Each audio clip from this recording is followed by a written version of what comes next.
ਸਨਮਾਨਯੋਗ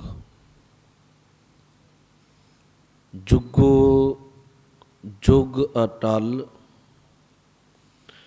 ਤਖਤ ਚਬਰ ਦੇ ਮਾਲਕ ਗਰੀਬ ਨਵਾਜ ਸਤਿਗੁਰੂ ਧੰਨ ਧੰਨ ਸਾਹਿਬ ਸ਼੍ਰੀ ਗੁਰੂ ਗ੍ਰੰਥ ਸਾਹਿਬ ਜੀ ਮਹਾਰਾਜ ਜੀ ਦੀ ਪਾਵਨ ਪਵਿੱਤਰ ਹਜ਼ੂਰੀ ਅੰਦਰ ਸੁਭਾਏਮਾਨ ਸਤ ਸੰਗੀ ਜਨੋ, ਆਓ ਸਾਹਿਬ ਦੇ ਚਰਨਾਂ ਵਿੱਚ ਬੈਠਣ ਦਾ ਸੁਭਾਗ ਗੁਰੂ ਕੀ ਕਿਰਪਾ ਬਖਸ਼ਿਸ਼ ਦਾ ਸਦਕਾ ਪ੍ਰਾਪਤ ਹੋਇਆ। ਸਾਹਿਬ ਨੇ ਬਾਣੀ ਵਿੱਚ ਬਚਨ ਵਰਤੇ। ਹਜ਼ੂਰ ਕਹਿਣ ਲੱਗੇ, ਭਾਂਡਾ ਹੱਛਾ ਸੋਏ ਜੋ ਤਿਸ ਭਾਵ ਸੀ, ਭਾਂਡਾ ਆਤਮਲੀਨ ਧੋਤਾ ਹੱਛਾ ਨਾ ਹੋਏ ਸੀ। ਅੱਗੇ ਇੱਕ ਬਚਨ ਵਰਤਿਆ, ਗੁਰੂ ਦੁਆਰਾ ਹੋਏ ਸੋਝੀ ਪਾਏ ਸੀ। ਮਹਾਰਾਜ ਨੇ ਕਿਹਾ ਗੁਰੂ ਦੁਆਰ 'ਤੇ ਆਉਣ ਦਾ ਜਿਹੜਾ ਮਕਸਦ ਹੈ, ਗੁਰੂ ਦੇ ਘਰ ਵਿੱਚ ਆਉਣ ਦਾ ਜਿਹੜਾ ਮਨੋਰਥ ਹੈ, ਉਹ ਇਹ ਹੈ ਕਿ ਬੰਦੇ ਤੈਨੂੰ ਗੁਰੂ ਦਾ ਗਿਆਨ ਮਿਲ ਜਾਏ ਅਤੇ ਗੁਰੂ ਦੇ ਗਿਆਨ ਤੋਂ ਤੈਨੂੰ ਸੋਝੀ ਆ ਜਾਏ। ਸਤਿਗੁਰੂ ਨੇ ਬਾਣੀ ਵਿੱਚ ਇੱਕ ਸ਼ਬਦ ਵਰਤਿਆ। ਮਹਾਰਾਜ ਕਹਿਣ ਲੱਗੇ, ਜਿੰਨਾ ਸਮਾਂ ਅਸੀਂ ਗੁਰੂ ਚਰਨਾਂ ਵਿੱਚ ਬੈਠ ਕੇ ਗੁਰੂ ਦੇ ਸ਼ਬਦ ਨਾਲ ਸੁਰਤ ਨੂੰ ਜੋੜਦੇ ਨਹੀਂ, ਮਹਾਰਾਜ ਕਹਿਣ ਲੱਗੇ, ਜਬ ਲਗ ਸ਼ਬਦ ਨਾ ਭੇਟੀਐ ਕਿਉਂ ਸੋ ਹੈ ਗੁਰਦੁਆਰ। ਇਸ ਤਰ੍ਹਾਂ ਸਮਝ ਲਓ ਤੈਨੂੰ ਗੁਰਦੁਆਰਾ ਸਾਹਿਬ ਆਉਣ ਦੀ ਜਾਚ ਨਹੀਂ ਆਈ ਜੇ ਸ਼ਬਦ ਨਾਲ ਆਪਣੀ ਸੁਰਤ ਨਹੀਂ ਜੋੜੀ। ਮੈਂ ਬਹੁਤ ਵਾਰੀ ਬੇਨਤੀ ਕਰਨਾ, ਧੰਨ ਗੁਰੂ ਗ੍ਰੰਥ ਸਾਹਿਬ ਜੀ ਹਜ਼ੂਰੀ ਅੰਦਰ ਸਤਿਗੁਰੂ ਦੀ ਗੁਰਬਾਣੀ ਦਾ ਪਾਠ, ਗੁਰਬਾਣੀ ਦਾ ਕੀਰਤਨ ਦਾ, ਜਾਂ ਤੀਸਰੀ ਗੱਲ ਗੁਰਬਾਣੀ ਦੀ ਵਿਚਾਰ, ਗੁਰਬਾਣੀ ਦੇ ਅਰਥ, ਇਹਨੂੰ ਹੀ ਪ੍ਰਧਾਨਤਾ ਹੈ। ਮਹਾਰਾਜ ਨੇ ਕਿਹਾ ਜਦੋਂ ਤੂੰ ਗੁਰੂ ਚਰਨਾਂ ਵਿੱਚ ਆਵੇਂ ਉਦੋਂ ਖਿਆਲ ਕਰ ਤੂੰ ਗੁਰੂ ਚਰਨਾਂ ਵਿੱਚ ਗੁਰੂ ਦਾ ਸ਼ਬਦ, ਭਾਵੇਂ ਉਹ ਪਾਠ ਰੂਪ ਵਿੱਚ, ਕੀਰਤਨ ਰੂਪ ਵਿੱਚ ਜਾਂ ਵਿਆਖਿਆ ਦੇ ਰੂਪ ਵਿੱਚ ਵਿਚਾਰਿਆ ਜਾ ਰਿਹਾ ਹੈ, ਤੂੰ ਆਪਣੀ ਸੁਰਤ ਨੂੰ ਗੁਰੂ ਸ਼ਬਦ, ਗੁਰੂ ਚਰਨਾਂ ਵਿੱਚ ਜੋੜਿਆ ਕਰ। ਆਓ ਗੁਰੂ ਚਰਨਾਂ ਵਿੱਚ ਬੈਠੇ ਹੋ, ਸੁਭਾਗਾ ਸਮਾਂ ਮਹਾਰਾਜ ਨੇ ਬਖਸ਼ਿਸ਼ ਕੀਤਾ ਹੈ। ਇੱਕ ਵਾਰ ਆਪਾਂ ਵਿਚਾਰ ਦੀ ਆਰੰਭਤਾ ਤੋਂ ਪਹਿਲਾਂ ਗੁਰੂ ਬਖਸ਼ੀ ਫਤਿਹ ਬੁਲਾਓ। ਆਖੋ ਜੀ ਵਾਹਿਗੁਰੂ ਜੀ ਕਾ ਖਾਲਸਾ, ਵਾਹਿਗੁਰੂ ਜੀ ਕੀ ਫਤਿਹ। ਸੋਹਲਾ ਸਾਹਿਬ ਜੀ ਦੀ ਬਾਣੀ ਆਪਾਂ ਪਿਛਲੇ ਕੁਝ ਰੋਜ਼ ਤੋਂ ਵਿਚਾਰ ਰਹੇ ਹਾਂ। ਕੱਲ੍ਹ ਰੋਜ਼ ਆਪਾਂ ਧੰਨ ਗੁਰੂ ਰਾਮਦਾਸ ਪਾਤਸ਼ਾਹ ਜੀ ਦਾ ਸ਼ਬਦ,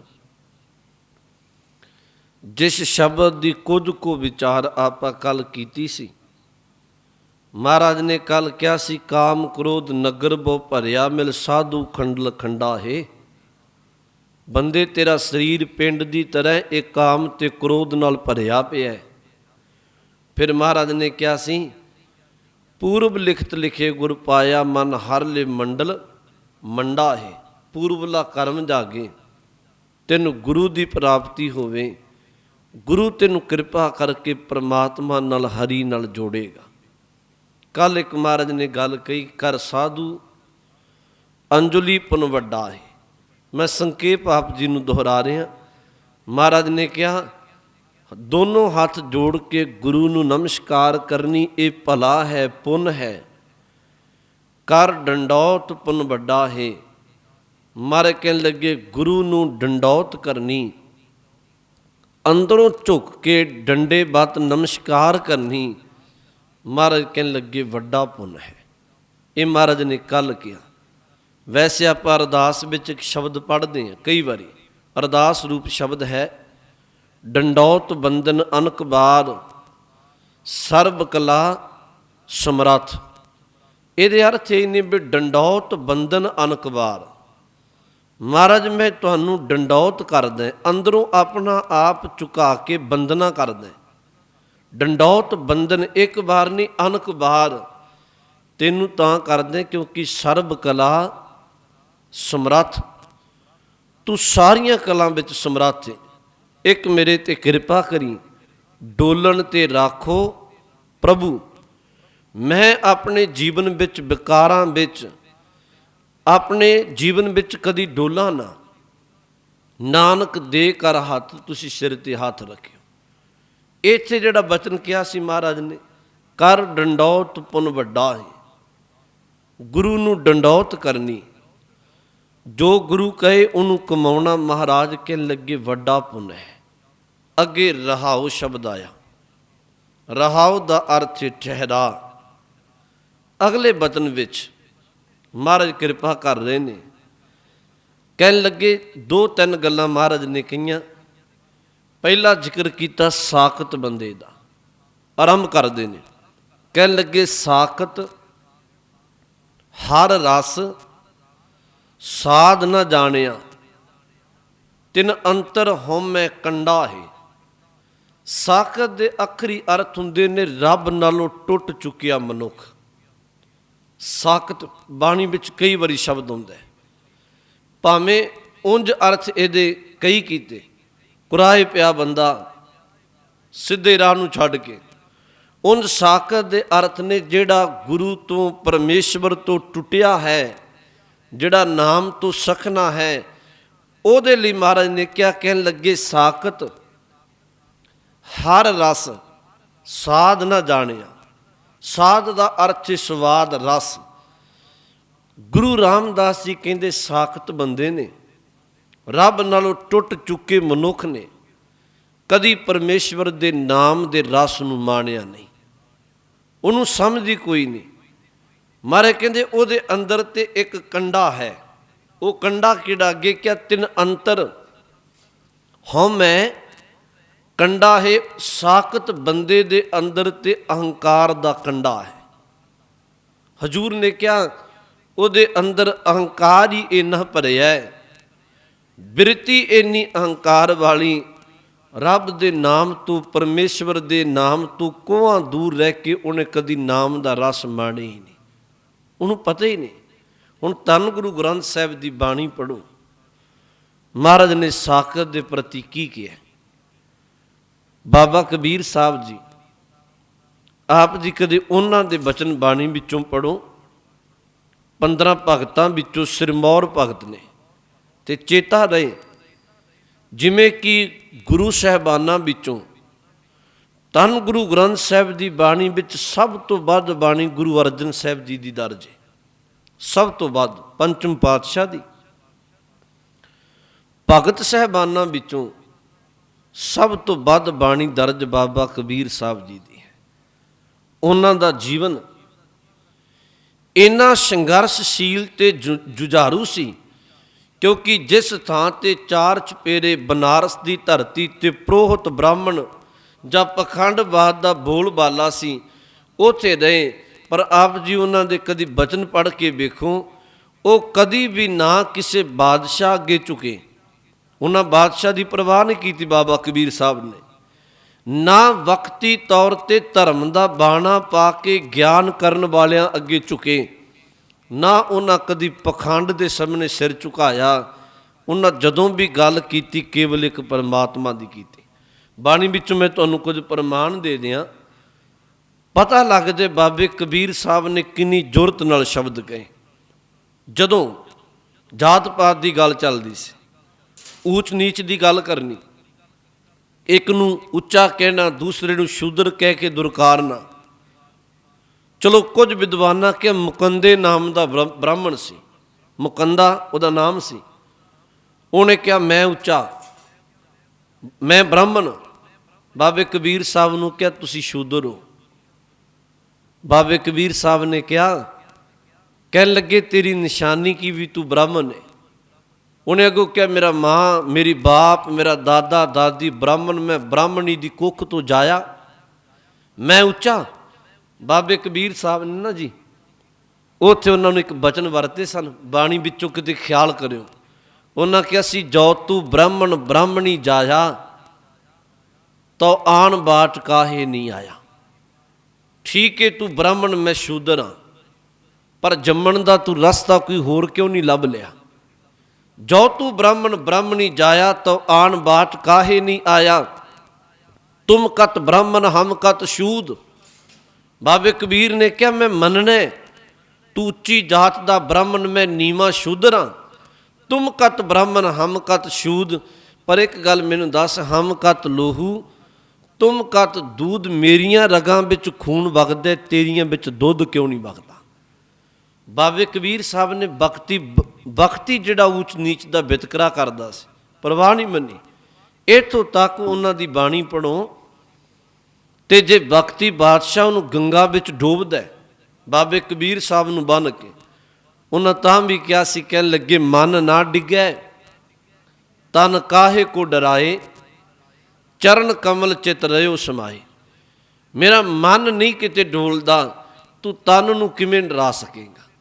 ਬੰਦਾ ਤਨ ਕਰਕੇ ਨਹੀਂ ਡਰਦਾ, ਆਪ ਜੀ ਨੂੰ ਪਤਾ ਹੋਵੇ ਬੰਦੇ ਦਾ ਮਨ ਹੀ ਡਰਦਾ ਹੈ ਪਹਿਲਾਂ। ਬਾਬੇ ਕਬੀਰ ਉਹ ਲੰਮੇਰੇ ਬਚਨ ਨੇ।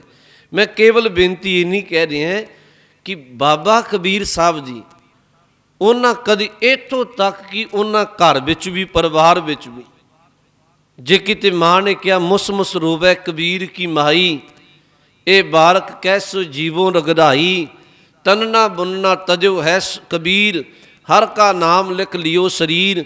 ਜੇ ਮਾਂ ਵੀ ਕਹਿੰਦੀ ਹੈ ਪੁੱਤਰ ਤੂੰ ਬਹੁਤਾ ਕਾਰ ਵਿਹਾਰ ਨਹੀਂ ਕਰਦਾ ਲੋਕਾਂ ਦੀ ਤਰ੍ਹਾਂ, ਰੋਂਦੀ ਹੈ। ਬਾਬੇ ਕਬੀਰ ਸਾਹਿਬ ਨੇ ਕਿਹਾ ਉੱਥੇ ਵੀ ਮਾਂ ਨੂੰ ਬਾਬੇ ਕਬੀਰ ਸਾਹਿਬ ਨੇ ਗੱਲ ਕਹੀ, ਕਹਿਣ ਲੱਗੇ ਮਾਂ ਸਭ ਨੂੰ ਪਾਲਣ ਵਾਲਾ ਦੇਣ ਵਾਲਾ ਪਰਮਾਤਮਾ, ਤੂੰ ਉਸ ਮਾਲਕ ਤੇ ਅਕੀਦਾ ਰੱਖ।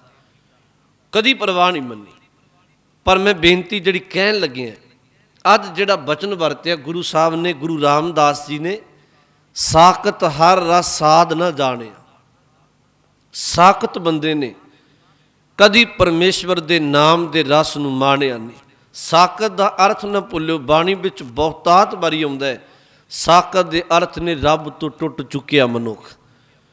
ਉਹਨਾਂ ਲਈ ਜਦੋਂ ਬਾਬੇ ਕਬੀਰ ਸਾਹਿਬ ਨੂੰ ਪੁੱਛਿਆ ਨਾ, ਜਿਹੜਾ ਕਦੀ ਨਹੀਂ ਡਰਿਆ ਕਿਸੇ ਬਾਦਸ਼ਾਹ ਤੋਂ, ਕਿਸੇ ਧਰਮ ਦੀਆਂ ਗੱਲ ਕਰਨ ਵਾਲੇ ਜਾਂ ਚਾਰ ਚੁਫੇਰੇ ਉਹਨਾਂ ਦੇ ਕਲਾਵਾ ਸੀ ਬ੍ਰਾਹਮਣੀਵਾਦ ਦਾ, ਪਰ ਉਹਨਾਂ ਇੱਕ ਗੱਲ ਬਾਣੀ ਵਿੱਚ ਕਹੀ ਬਾਬੇ ਕਬੀਰ ਸਾਹਿਬ ਨੇ, ਤੇ ਮੈਂ ਸਮਝਣਾ ਵੀ ਹਰ ਮਨੁੱਖ ਨੂੰ ਇਹ ਸ਼ਬਦ ਪੱਲੇ ਬੰਨ੍ਹ ਲੈਣਾ ਚਾਹੀਦਾ।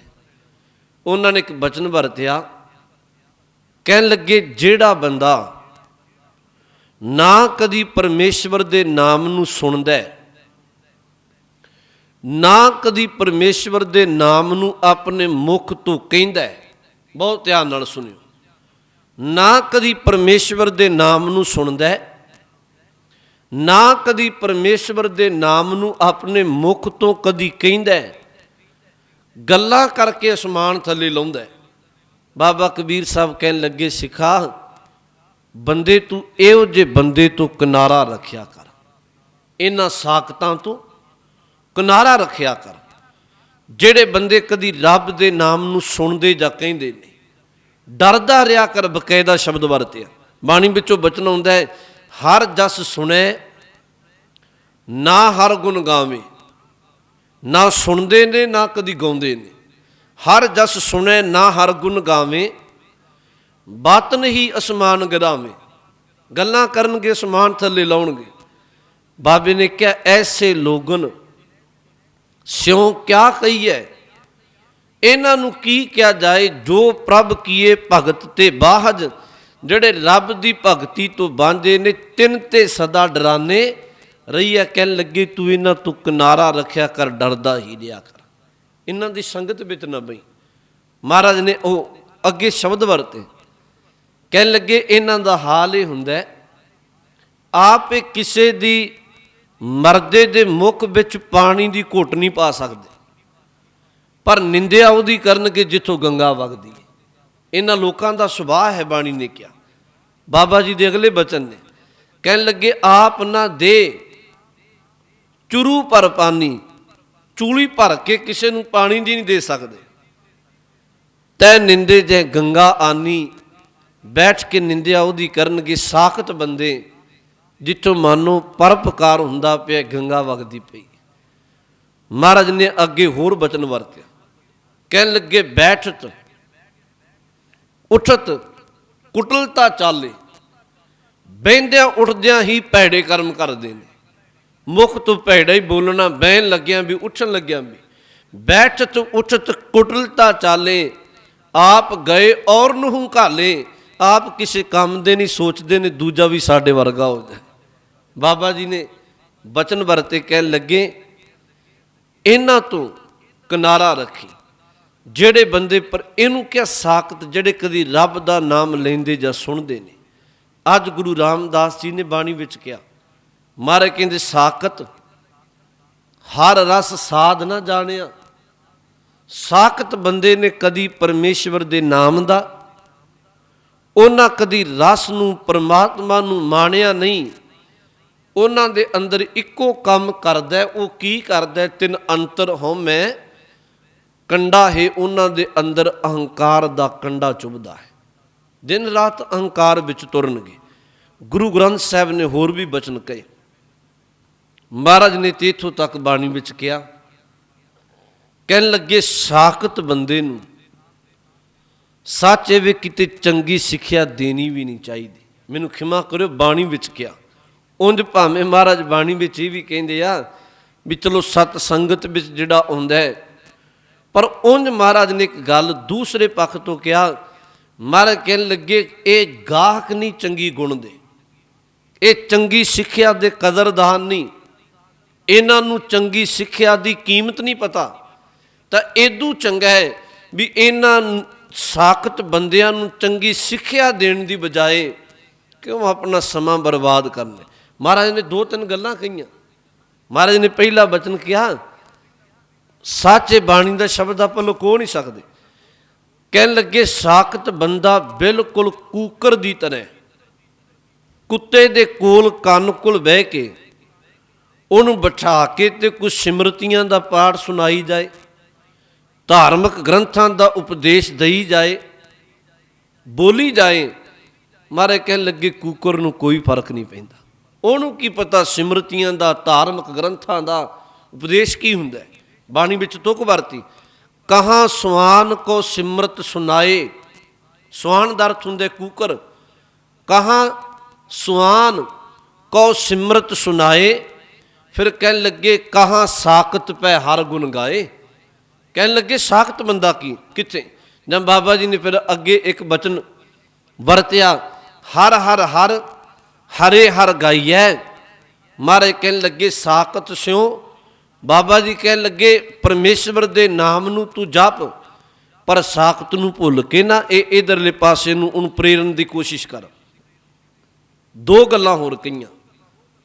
ਕਹਿਣ ਲੱਗੇ ਕਾਂ ਦੇ ਮੁਖ ਵਿੱਚ ਕਪੂਰ ਪਾਉਣ ਦਾ ਕੀ ਫਾਇਦਾ? ਉਹਨੂੰ ਕਪੂਰ ਦੀ ਕੀਮਤ ਦਾ, ਕਪੂਰ ਦੀ ਸੁਗੰਧ ਦਾ ਉਹਨੂੰ ਕੋਈ ਮਤਲਬ ਨਹੀਂ।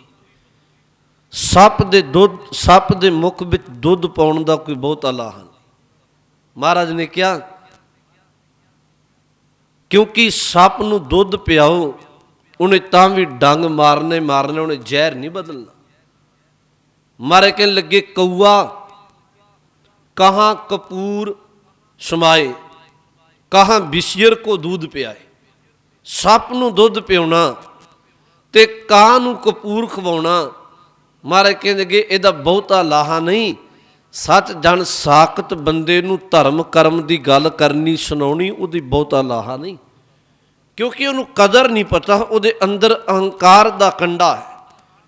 ਇਹੀ ਗੱਲ ਹੈ। ਤੁਸੀਂ ਆਮ ਕਰਕੇ ਕਿਤੇ ਸਾਖਤਾਂ ਨੂੰ ਤੱਕਿਓ, ਉਹਨਾਂ ਨੂੰ ਬਾਣੀ ਦੀ ਪੜ੍ਹਨ ਦੀ, ਬਾਣੀ ਦੀ ਵਿਚਾਰ ਦੀ ਗੱਲ ਕਰੋ, ਉਹ ਇੰਨੇ ਸਿਰ ਫਿਰੇ ਨੇ, ਸਿਰ ਫਿਰ ਕੇ ਕਹਿਣਗੇ ਸਾਨੂੰ ਨਹੀਂ, ਅਸੀਂ ਇਹ ਬਾਣੀ ਤੋਂ ਕੀ ਲੈਣਾ। ਇੱਥੋਂ ਤੱਕ ਸ਼ਬਦ ਵਰਤਦੇ ਨੇ। ਮਹਾਰਾਜ ਨੇ ਕਿਹਾ ਇਹ ਬਿਲਕੁਲ ਕੂਕਰ ਬਿਰਤੀ ਦੇ ਮਾਲਕ ਨੇ। ਮੈਂ ਬੇਨਤੀ ਕਹਿ ਰਿਹਾ, ਅੱਜ ਗੁਰੂ ਰਾਮਦਾਸ ਜੀ ਨੇ ਕਿਹਾ ਸਾਖਤ ਹਰ ਰਸ ਸਾਧ ਨਾ ਜਾਣਿਆ।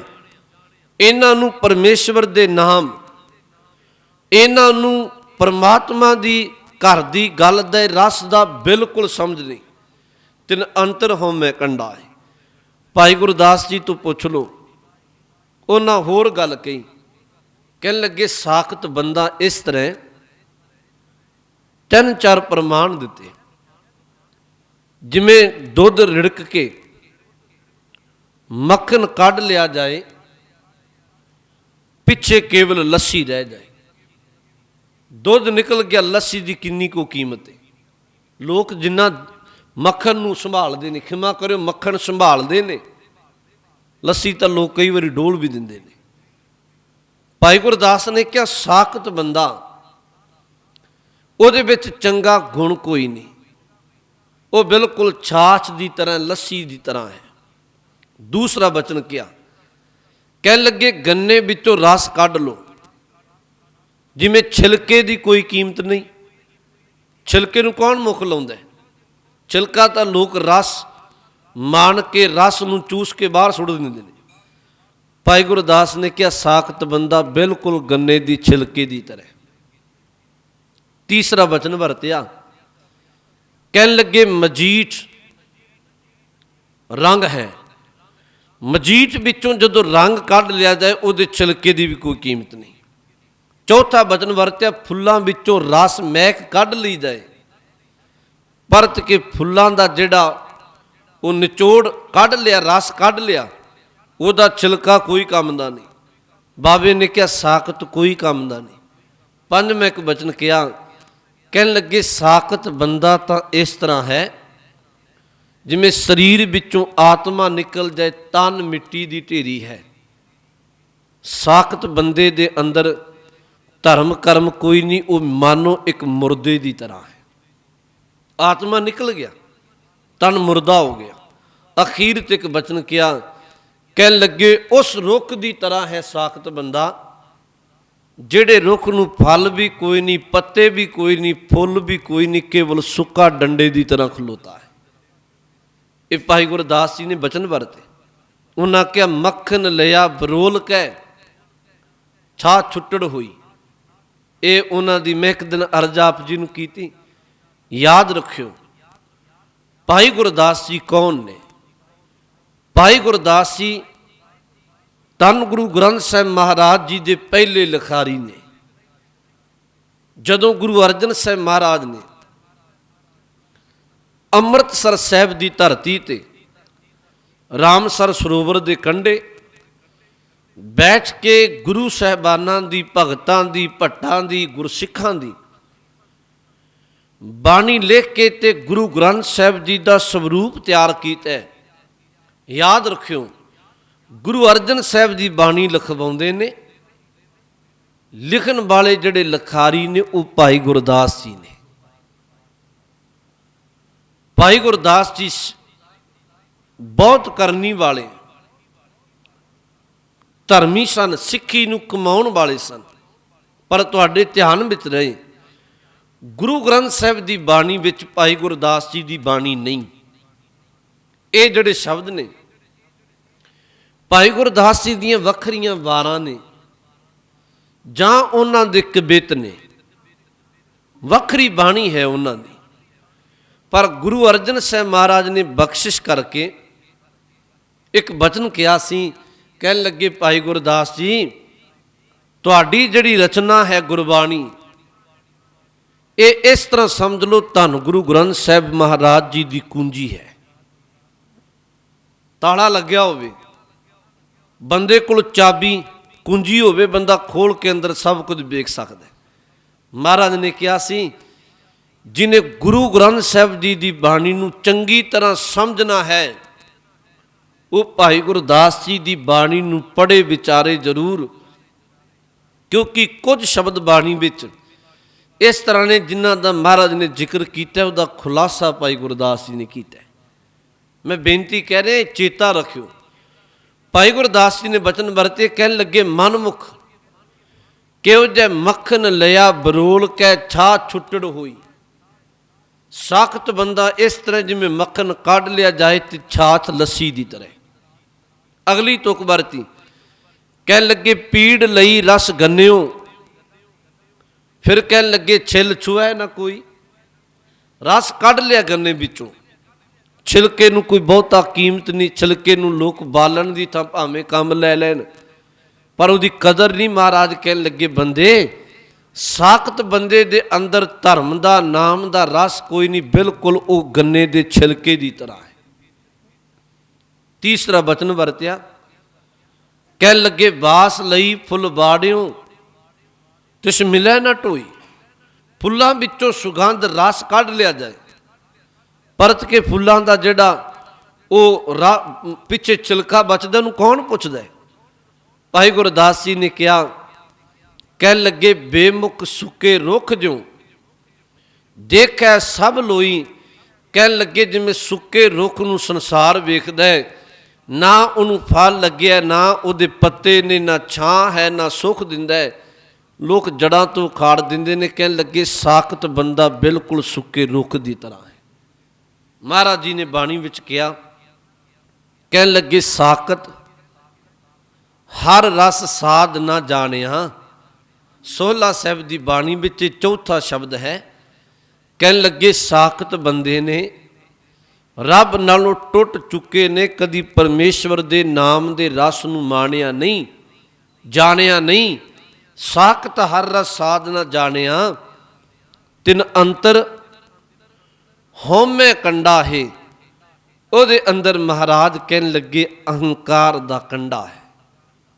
ਤੇ ਗੁਰਮੁਖੋ ਗੁਰੂ ਗ੍ਰੰਥ ਸਾਹਿਬ ਦੀ ਬਾਣੀ ਨੇ ਇੱਕ ਗੱਲ ਕਹੀ ਹੈ। ਮਹਾਰਾਜ ਕਹਿਣ ਲੱਗੇ ਇੱਕ ਗੱਲ ਚੇਤਾ ਰੱਖਿਓ, ਜਿਸ ਹਿਰਦੇ ਵਿੱਚ ਨਾਮ ਹੋਏਗਾ, ਧਰਮ ਹੋਏਗਾ, ਉਸ ਹਿਰਦੇ ਅੰਦਰ ਅਹੰਕਾਰ ਨਹੀਂ ਹੋਏਗਾ। ਦੂਸਰਾ ਬਚਨ ਵਰਤਿਆ, ਜਿਸ ਹਿਰਦੇ ਅੰਦਰ ਅਹੰਕਾਰ ਹੋਏਗਾ, ਯਾਦ ਰੱਖੋ ਉਸ ਹਿਰਦੇ ਅੰਦਰ ਕਦੀ ਨਾਮ ਨਹੀਂ ਹੋਏਗਾ। ਮਹਾਰਾਜ ਨੇ ਇੱਕ ਬਚਨ ਵਰਤਿਆ, ਕਹਿਣ ਲੱਗੇ ਅਹੰਕਾਰ ਤੇ ਨਾਮ ਦੋਨੋਂ ਆਪਸ ਵਿੱਚ ਵਿਰੋਧੀ ਨੇ। ਇਸ ਤਰ੍ਹਾਂ ਮਹਾਰਾਜ ਨੇ ਕਿਹਾ ਵੀ ਜਿਵੇਂ ਇੱਕ ਮਿਆਨ ਵਿੱਚ ਦੋ ਤਲਵਾਰਾਂ ਨਹੀਂ ਪੈਂਦੀਆਂ, ਇੱਕੋ ਹਿਰਦੇ ਵਿੱਚ ਦੋਨੋਂ ਚੀਜ਼ਾਂ ਨਹੀਂ ਟਿਕਦੀਆਂ। ਜਿਹੜਾ ਬੰਦਾ ਅਹੰਕਾਰੀ ਹੋਏਗਾ, ਇਹ ਨਿਸ਼ਾਨੀ, ਉਹ ਬੰਦਾ ਕਦੀ ਧਰਮੀ ਨਹੀਂ ਹੋ ਸਕਦਾ। ਜਿਹੜਾ ਧਰਮੀ ਹੋਏਗਾ ਉਹ ਕਦੀ ਅਹੰਕਾਰੀ ਨਹੀਂ ਹੋਏਗਾ। ਮਹਾਰਾਜ ਨੇ ਇਹਨੂੰ ਬਾਣੀ ਵਿੱਚ ਕਿਹਾ, ਕਹਿਣ ਲੱਗੇ ਇਹਦਾ ਅਹੰਕਾਰ ਦਾ, ਨਾਮ ਦਾ ਆਪਸ ਵਿੱਚ ਵਿਰੋਧ ਹੈ, ਦੋਨੋਂ ਇੱਕ ਥਾਂ ਟਿਕਦੇ ਨਹੀਂ। ਬਾਣੀ ਦੀ ਤੁਕ ਹੈ, ਹਉਮੈ ਨਾਵੈ ਨਾਲ ਵਿਰੋਧ ਹੈ, ਦੋਏ ਨਾ ਬਸੇ ਇੱਕ ਠਾਏ। ਦੋਨੋਂ ਕਦੀ ਇੱਕ ਥਾਂ ਤੇ ਟਿਕਦੇ ਨਹੀਂ। ਪਰ ਉਂਝ ਮਹਾਰਾਜ ਨੇ ਬਾਣੀ ਵਿੱਚ ਇਹ ਵੀ ਕਿਹਾ, ਮਹਾਰਾਜ ਕਹਿੰਦੇ ਬੰਦੇ ਤੇਰਾ ਜਨਮ ਹੋਣ ਦੀ ਦੇਰ ਸੀ, ਰੱਬ ਜਾਣੇ ਮਾਂ ਨੇ ਤੇਰੇ ਕੰਨ ਵਿੱਚ ਇਹਦੀ ਇੱਕ ਫੂਕ ਮਾਰੀ, ਇਹ ਪੁੱਤ ਮੇਰਾ, ਮੈਂ ਦੀ, ਮਮਤਾ ਦੀ, ਮੇਰੇ ਦੀ। ਬੰਦਾ ਮਰਨੀ ਮਰ ਜਾਂਦਾ, ਮਹਾਰਾਜ ਕਹਿੰਦੇ ਅੰਦਰ ਦਾ ਅਹੰਕਾਰ ਨਹੀਂ ਛੱਡਦਾ। ਬਾਣੀ ਵਿੱਚ ਇਹ ਵੀ ਬਚਨ ਆਉਂਦਾ ਹੈ। ਸਾਹਿਬ ਦੀ ਬਾਣੀ ਵਿੱਚ ਜਦੋਂ ਪਹਿਰਿਆਂ ਦੀ ਬਾਣੀ ਪੜ੍ਹੋ ਨਾ, ਉਹਨੂੰ ਪਹਿਰਿਆਂ ਦੀ ਬਾਣੀ ਕਹਿੰਦੇ ਨੇ। ਪਹਿਲਾ ਬਚਨ ਤੇ ਆਉਂਦਾ, ਪਹਿਲੇ ਪਹਿਰੇ ਰਹਿਣ ਕੇ ਬਣਜਾਰਿਆ ਮਿੱਤਰਾ ਹੁਕਮ ਪਿਆ ਗਰਵਾਸ। ਉਰਜ ਤਪ ਅੰਤਰ ਕਰੇ ਬਣਜਾਰਿਆ ਮਿੱਤਰਾ ਖਸਮ ਸੇਤੀ ਅਰਦਾਸ। ਖਸਮ ਸੇਤੀ ਅਰਦਾਸ ਬਖਾਣੇ ਉਰਦ ਧਿਆਨ ਲਿਵ ਲਾਗਾ। ਨਾ ਮਰਜਾਦ ਆਇਆ ਕਲ ਭੀਤਰ ਬਹੁੜ ਜਾਸੀ ਨਾਂਗਾ। ਜਦੋਂ ਦੂਸਰਾ ਪਹਿਰਾ ਕਦੀ ਪੜੋਗੇ ਨਾ, ਉੱਥੇ ਮਹਾਰਾਜ ਨੇ ਇੱਕ ਬਚਨ ਵਰਤਿਆ, ਦੂਜੇ ਪਹਿਰੇ ਰਹਿਣ ਕੇ ਬਣਜਾਰਿਆ ਮਿੱਤਰਾ ਵਿਸਰ ਗਿਆ ਧਿਆਨ। ਹੱਥੋਂ ਹੱਥ ਨਚਾਈਏ ਬਣਜਾਰਿਆ ਮਿੱਤਰਾ ਜੋ ਜਸਦਾ ਕਰ ਕਾਨ। ਜਿਵੇਂ ਜਸ਼ੋਦਾ ਨੇ ਕ੍ਰਿਸ਼ਨ ਨੂੰ ਪਾਲਿਆ, ਮਾਰੇ ਕਹਿੰਦੇ ਇਸ ਤਰ੍ਹਾਂ ਮਾਂ ਆਪਣੇ ਪੁੱਤਰ ਨੂੰ ਪਾਲਦੀ ਏ। ਪਰ ਕਹਿਣ ਲੱਗੇ ਮਹਾਰਾਜ ਨੇ ਕਿਹਾ ਹੱਥੋਂ ਹੱਥ ਨਚਾਈਏ ਬਣਜਾਰਿਆ ਮਿੱਤਰਾ ਮਾਤ ਕਹਿ ਸੁਤ ਮੇਰਾ। ਮਾਰੇ ਕਹਿੰਦੇ ਮਾਂ ਕਹਿੰਦੀ ਏ ਇਹ ਪੁੱਤ ਮੇਰਾ। ਇਉਂ ਮਾਨੋ ਗੁਰੂ ਸਾਹਿਬ ਕਹਿੰਦੇ ਦੇ ਕੰਨ ਵਿੱਚ ਮੈਂ ਦੀ ਆਵਾਜ਼ ਪਈ। ਉਸ ਮੈਂ ਮਮਤਾ ਦੀ, ਮੇਰੇ ਦੀ ਆਵਾਜ਼ ਨੇ ਇਹਦੇ ਅੰਦਰ ਇੰਨਾ ਕੁ ਅਹੰਕਾਰ ਭਰ ਦਿੱਤਾ ਕਿ ਬੰਦਾ ਕਬਰ ਵਿੱਚ, ਮੜੀ ਵਿੱਚ ਚਲਿਆ ਜਾਂਦਾ, ਪਰ ਅੰਦਰ ਦਾ ਅਹੰਕਾਰ ਨਹੀਂ ਛੱਡਦਾ। ਤੇਰੇ ਅੰਦਰ ਅਹੰਕਾਰ, ਸਾਖਤ ਅੰਦਰ ਰੱਬ ਤੋਂ ਟੁੱਟ ਚੁੱਕੇ ਬੰਦੇ ਅੰਦਰ ਅਹੰਕਾਰ ਦਾ ਕੰਡਾ ਹੈ। ਗੁਰੂ ਗ੍ਰੰਥ ਸਾਹਿਬ ਦੀ ਬਾਣੀ ਪੜ੍ਹੋ ਤੇ ਗੁਰੂ ਅਰਜਨ ਸਾਹਿਬ ਨੇ ਸਹਿਸਕ੍ਰਿਤੀ ਵਿੱਚ ਕਿਹਾ, ਹੇ ਜਨਮ ਮਰਨ ਮੂਲੰ ਅਹੰਕਾਰੰ ਪਾਪਾਤਮਾ। ਮਹਾਰਾਜ ਕਹਿੰਦੇ ਇਹ ਅਹੰਕਾਰ ਤੂੰ ਜੰਮਣ ਮਰਨ ਦਾ ਮੂਲ ਹੈ ਤੇ ਸੱਚ ਜਾਣ ਤੂੰ ਇਹੋ ਜਿਹਾ ਪਾਪੀ ਹੈ, ਬੰਦੇ ਨੂੰ ਧਰਮ ਵਾਲੇ ਪਾਸੇ ਨਹੀਂ ਆਉਣ ਦਿੰਦਾ। ਅਹੰਕਾਰ ਮਹਾਰਾਜ ਕਹਿਣ ਲੱਗੇ ਤੂੰ ਜੂਨਾਂ ਵਿੱਚ ਭਟਕਾਉਣਾ ਹੈ। ਇੱਕ ਗੱਲ ਚੇਤਾ ਰੱਖਿਓ, ਬੰਦੇ ਦੇ ਤਨ ਨੂੰ ਰੋਗ ਲੱਗ ਜਾਏ, ਠੀਕ ਉਹ ਦਵਾ ਦਾਰੂ ਆਪਰੇਸ਼ਨ ਕਰਵਾ ਕੇ ਠੀਕ ਕਰਵਾਉਂਦਾ। ਚਲੋ ਜੇ ਕੋਈ ਇਲਾਜ ਬਿਮਾਰੀ ਹੋ ਜਾਏ ਉਹ ਨਾ ਵੀ ਹਟੇ, ਪਰ ਇਹ ਤੇ ਪਤਾ ਹੈ ਨਾ ਵੀ ਜਦੋਂ ਬੰਦੇ ਦੀ ਮੌਤ ਆਏਗੀ ਤਨ ਬਿਨਸੇਗਾ, ਬਿਮਾਰੀ ਨਾਲ ਹੀ ਮਰ ਜਾਏਗੀ, ਖਤਮ ਹੋ ਜਾਏਗੀ। ਪਰ ਗੁਰੂ ਗ੍ਰੰਥ ਸਾਹਿਬ ਨੇ ਕਿਹਾ ਅਹੰਕਾਰ ਇੱਕ ਵਿਕਾਰ ਇਹੋ ਜਿਹੀ ਬਿਮਾਰੀ ਹੈ, ਇਹ ਮਰਨ ਤੋਂ ਬਾਅਦ ਵੀ ਨਹੀਂ ਮਿਟਦੀ, ਅਗਲਾ ਜਨਮ ਹੁੰਦਾ ਫਿਰ ਇਹ ਉੱਥੋਂ ਸਟਾਰਟ ਹੋ ਜਾਂਦੀ। ਇਹ ਮਹਾਰਾਜ ਨੇ ਕਿਹਾ, ਜਿਵੇਂ ਮਹਾਰਾਜ ਨੇ ਕਿਹਾ ਕਿਸੇ ਡੱਬੇ ਅੰਦਰ ਦੁਰਗੰਧ ਹੋਵੇ, ਸਮਝ ਲਓ ਉਹਨੂੰ ਉੱਪਰੋਂ ਢੱਕਣ ਲਾ ਕੇ ਬੰਦ ਕਰ ਦਿਓ, ਜਦੋਂ ਖੋਲੋਗੇ ਉਹ ਦੁਰਗੰਧ ਬਾਹਰ ਨਿਕਲੇਗੀ। ਮਹਾਰਾਜ ਨੇ ਕਿਹਾ ਇਸੇ ਤਰ੍ਹਾਂ ਇਹ ਅਹੰਕਾਰ ਤੇ ਮਰਨ ਤੋਂ ਬਾਅਦ ਵੀ ਨਹੀਂ, ਗੁਰੂ ਸਾਹਿਬ ਨੇ ਕਿਹਾ ਜੰਮਣ ਮਰਨ ਦਾ ਚੱਕਰ ਹੀ ਤੈਨੂੰ ਅਹੰਕਾਰ ਪਾਉਂਦਾ ਹੈ। ਗੁਰੂ ਅਰਜਨ ਸਾਹਿਬ ਨੇ ਸਹਿਸਕ੍ਰਿਤੀ ਵਿੱਚ ਕਿਹਾ, ਹੇ ਜਨਮ ਮਰਨ ਮੂਲੰ ਅਹੰਕਾਰੰ ਪਾਪਾਤਮਾ। ਜੰਮਣ ਮਰਨ ਦੇ ਮੂਲ ਅਹੰਕਾਰ, ਤੂੰ ਬਹੁਤ ਪਾਪੀ ਹੈ, ਬੰਦੇ ਨੂੰ ਜੂਨਾਂ ਵਿੱਚ ਭਟਕਾਉਣਾ ਹੈ। ਇਹਨੂੰ ਮਹਾਰਾਜ ਨੇ ਅੱਜ ਕਿਹਾ ਤਿਨ ਅੰਤਰ ਹਉਮੈ ਕੰਡਾ ਹੈ। ਉਹ ਗੁਰੂ ਗ੍ਰੰਥ ਸਾਹਿਬ ਦੀ ਬਾਣੀ ਪੜ੍ਹੋ, ਵੇਖੋ ਧਰਮੀ ਬੰਦਾ ਜਿਹੜਾ ਹੈ, ਜਿਹੜਾ ਬਾਣੀ ਪੜ੍ਹਨ ਵਾਲਾ, ਰੱਬ ਤੇ ਯਕੀਨ ਭਰੋਸਾ ਰੱਖਣ ਵਾਲਾ, ਉਹਨੂੰ ਰੱਬ ਦਾਤਾਂ ਵੀ ਦੇ, ਉਹਨੂੰ ਤਨ ਦੀ ਸੁੰਦਰਤਾ ਦਿੱਤੀ, ਘਰ ਪਰਿਵਾਰ ਬਖਸ਼ਿਆ, ਧੀਆਂ ਪੁੱਤਰ ਨੇ, ਔਲਾਦ ਹੈ, ਕਾਰੋਬਾਰ ਹੈ, ਉਹ ਤਾਂ ਵੀ ਗੁਰਮੁਖ ਅਵਸਥਾ ਵਿੱਚ ਜਿਉਂਦਾ ਹੈ, ਗੁਰੂ ਵੱਲ ਮੁਖ ਰੱਖ ਕੇ ਨਿਮਰਤਾ ਵਿੱਚ, ਇਹ ਸਭ ਕੁਝ ਉਹਦਾ ਹੈ। ਪਰ ਅਹੰਕਾਰੀ ਬੰਦੇ ਨੂੰ ਤੇ ਮਹਾਰਾਜ ਨੇ ਕਿਹਾ ਉਹ ਜਿੰਨੇ ਵੀ ਕਰਮ ਕਰਦਾ ਸਭ ਅਹੰਕਾਰ ਵਾਸੀ ਕਰਦਾ। ਮਹਾਰਾਜ ਦਾ ਇੱਕ ਬਚਨ ਆਉਂਦਾ ਆਸਾ ਕੀ ਬਾਰ ਅੰਦਰ, ਉਹ ਲੰਬੇਰਾ ਮੈਂ ਸੰਖੇਪ ਜਾ ਕਹਿ ਦਿਆਂ। ਉੱਥੇ ਮਹਾਰਾਜ ਨੇ ਕਿਹਾ ਅਹੰਕਾਰ ਕੀ ਹੈ? ਅਹੰਕਾਰ ਇਹ ਵੀ ਹਉ ਵਿੱਚ ਆਇਆ, ਹਉ ਵਿੱਚ ਗਿਆ, ਹਉ ਵਿੱਚ ਜੰਮਿਆ, ਹਉ ਵਿੱਚ ਮੂਆ। ਅਹੰਕਾਰ ਵਿੱਚ ਹੀ ਆਇਆ, ਅਹੰਕਾਰ ਵਿੱਚ ਹੀ ਚਲਿਆ ਗਿਆ, ਅਹੰਕਾਰ ਕਰਕੇ ਜਨਮਿਆ, ਅਹੰਕਾਰ ਵਿੱਚ ਹੀ ਮਰ ਗਿਆ। ਹਉ ਵਿੱਚ ਆਇਆ, ਹਉ ਵਿੱਚ ਗਿਆ, ਹਉ ਵਿੱਚ ਜੰਮਿਆ, ਹਉ ਵਿੱਚ ਮੂਆ। ਇੱਥੋਂ ਤੱਕ ਮਹਾਰਾਜ ਕਹਿਣ ਲੱਗੇ ਅਹੰਕਾਰੀ ਬੰਦਾ ਕਿਸੇ ਨੂੰ ਦਾਨ ਵੀ ਕਰੇ, ਉਹ ਕਿਸੇ ਨੂੰ ਕੁਝ ਦੇ ਵੀ, ਉਹ ਅਹੰਕਾਰ ਵਸ ਕਰਦਾ। ਹਉ ਵਿੱਚ ਦਿੱਤਾ, ਕਿਸੇ ਨੂੰ ਕੁਝ ਦੇ। ਫਿਰ ਤੁਸੀਂ ਵੇਖਿਆ ਨਾ, ਕਈ ਵਾਰੀ ਮੈਂ ਬੜੇ ਵਾਰੀ ਬੇਨਤੀ ਕਰਦਾ ਵੀ ਬੰਦਾ ਇੰਨਾ ਅਹੰਕਾਰੀ ਬਿਰਤੀ ਦਾ ਮਾਲਕ ਹੈ, ਜੇ ਕਿਸੇ ਨੂੰ ਦਾਨ, ਕਿਸੇ ਲੋੜਵੰਦ ਨੂੰ ਦੇ ਅਹੰਕਾਰੀ ਦੀ ਬਿਰਤੀ ਹੁੰਦੀ ਹੈ ਸਿਰ ਝੁਕਾ ਕੇ ਮੇਰੇ ਸਾਹਮਣੇ ਤੁਰੇ, ਇਹਨੂੰ ਮੈਂ ਕੁਝ ਦਿੱਤਾ ਹੈ, ਇਸ ਤਰ੍ਹਾਂ ਦੀ ਬਿਰਤੀ ਉਹ ਰੱਖਦਾ। ਧਰਮੀ ਦੇ ਕਰਮ ਨਹੀਂ ਹੈ, ਅਹੰਕਾਰੀ ਦੇ ਕਰਮ ਨੇ। ਜਾਂ ਤੁਸੀਂ ਵੇਖਿਆ ਨਹੀਂ ਕਈ ਵਾਰੀ ਧਾਰਮਿਕ ਸਥਾਨਾਂ ਤੇ ਜੁਗਜੂ ਭੇਟ ਕਰ ਦਿੱਤਾ, ਮੰਨ ਲਓ ਦੂਰ ਨਾ ਜਾਓ ਜੀ, ਮੈਂ ਸਿੱਧੇ ਸ਼ਬਦ ਵਰਤਦੇ ਹਾਂ, ਗੁਰੂ ਘਰ ਦੇ ਪੱਖੇ ਤੇ ਪੱਥਰਾਂ ਨੂੰ ਤੱਕ ਲਿਓ। ਪੱਖਿਆਂ ਤੇ ਕਈ ਵਾਰੀ ਇੰਨਾ ਐਡਰੈਸ ਲਿਖਿਆ ਹੁੰਦਾ ਹੈ ਕਿ ਦੂਰ ਦਰਾੜੇ ਦਾ ਬੰਦਾ ਵੀ ਆਏ ਦੇਖ ਕੇ ਘਰ ਲੱਭ ਸਕਦਾ। ਇਹਨਾਂ ਕੋ ਪੱਤੀ ਨਾ ਸਭ ਕੁਝ ਜ਼ਿਕਰ ਕੀਤਾ ਹੁੰਦਾ। ਪੱਥਰਾਂ ਤੇ ਕਿਸੇ ਕਿਹਾ ਸੀ ਉਹ ਬੰਦੇ ਤੇਰਾ ਆਪਣਾ ਅੰਦਰ ਕਾਲਾ ਹੈ, ਪਰ ਕਾਲਖ ਤੇਰੇ ਅੰਦਰ ਇੰਨੀ ਭਰ ਗਈ ਤੂੰ ਗੁਰੂ ਘਰ ਦੇ ਚਿੱਟੇ ਪੱਥਰਾਂ ਨੂੰ ਵੀ ਕਾਲਿਆਂ ਕਰ ਦਿੱਤਾ। ਕੁਝ ਦਿੱਤਾ ਤੇ ਪੱਥਰਾਂ ਤੇ ਨਾ।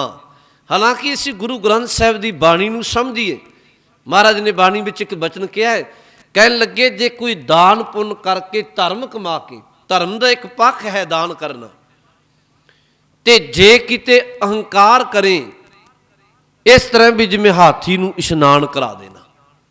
ਹਾਥੀ ਨੂੰ ਇਸ਼ਨਾਨ ਕਰਾਉਣ ਦਾ ਬਹੁਤਾ ਫਾਇਦਾ ਨਹੀਂ, क्योंकि ਉਹਦਾ ਸੁਭਾਅ ਹੈ ਉਹਨੇ ਸੁੰਡ ਨਾਲ ਮਿੱਟੀ ਚੋਕ ਕੇ ਆਪਣੇ ਸਿਰ ਵਿੱਚ ਫਿਰ ਪਾਉਣੀ ਹੈ।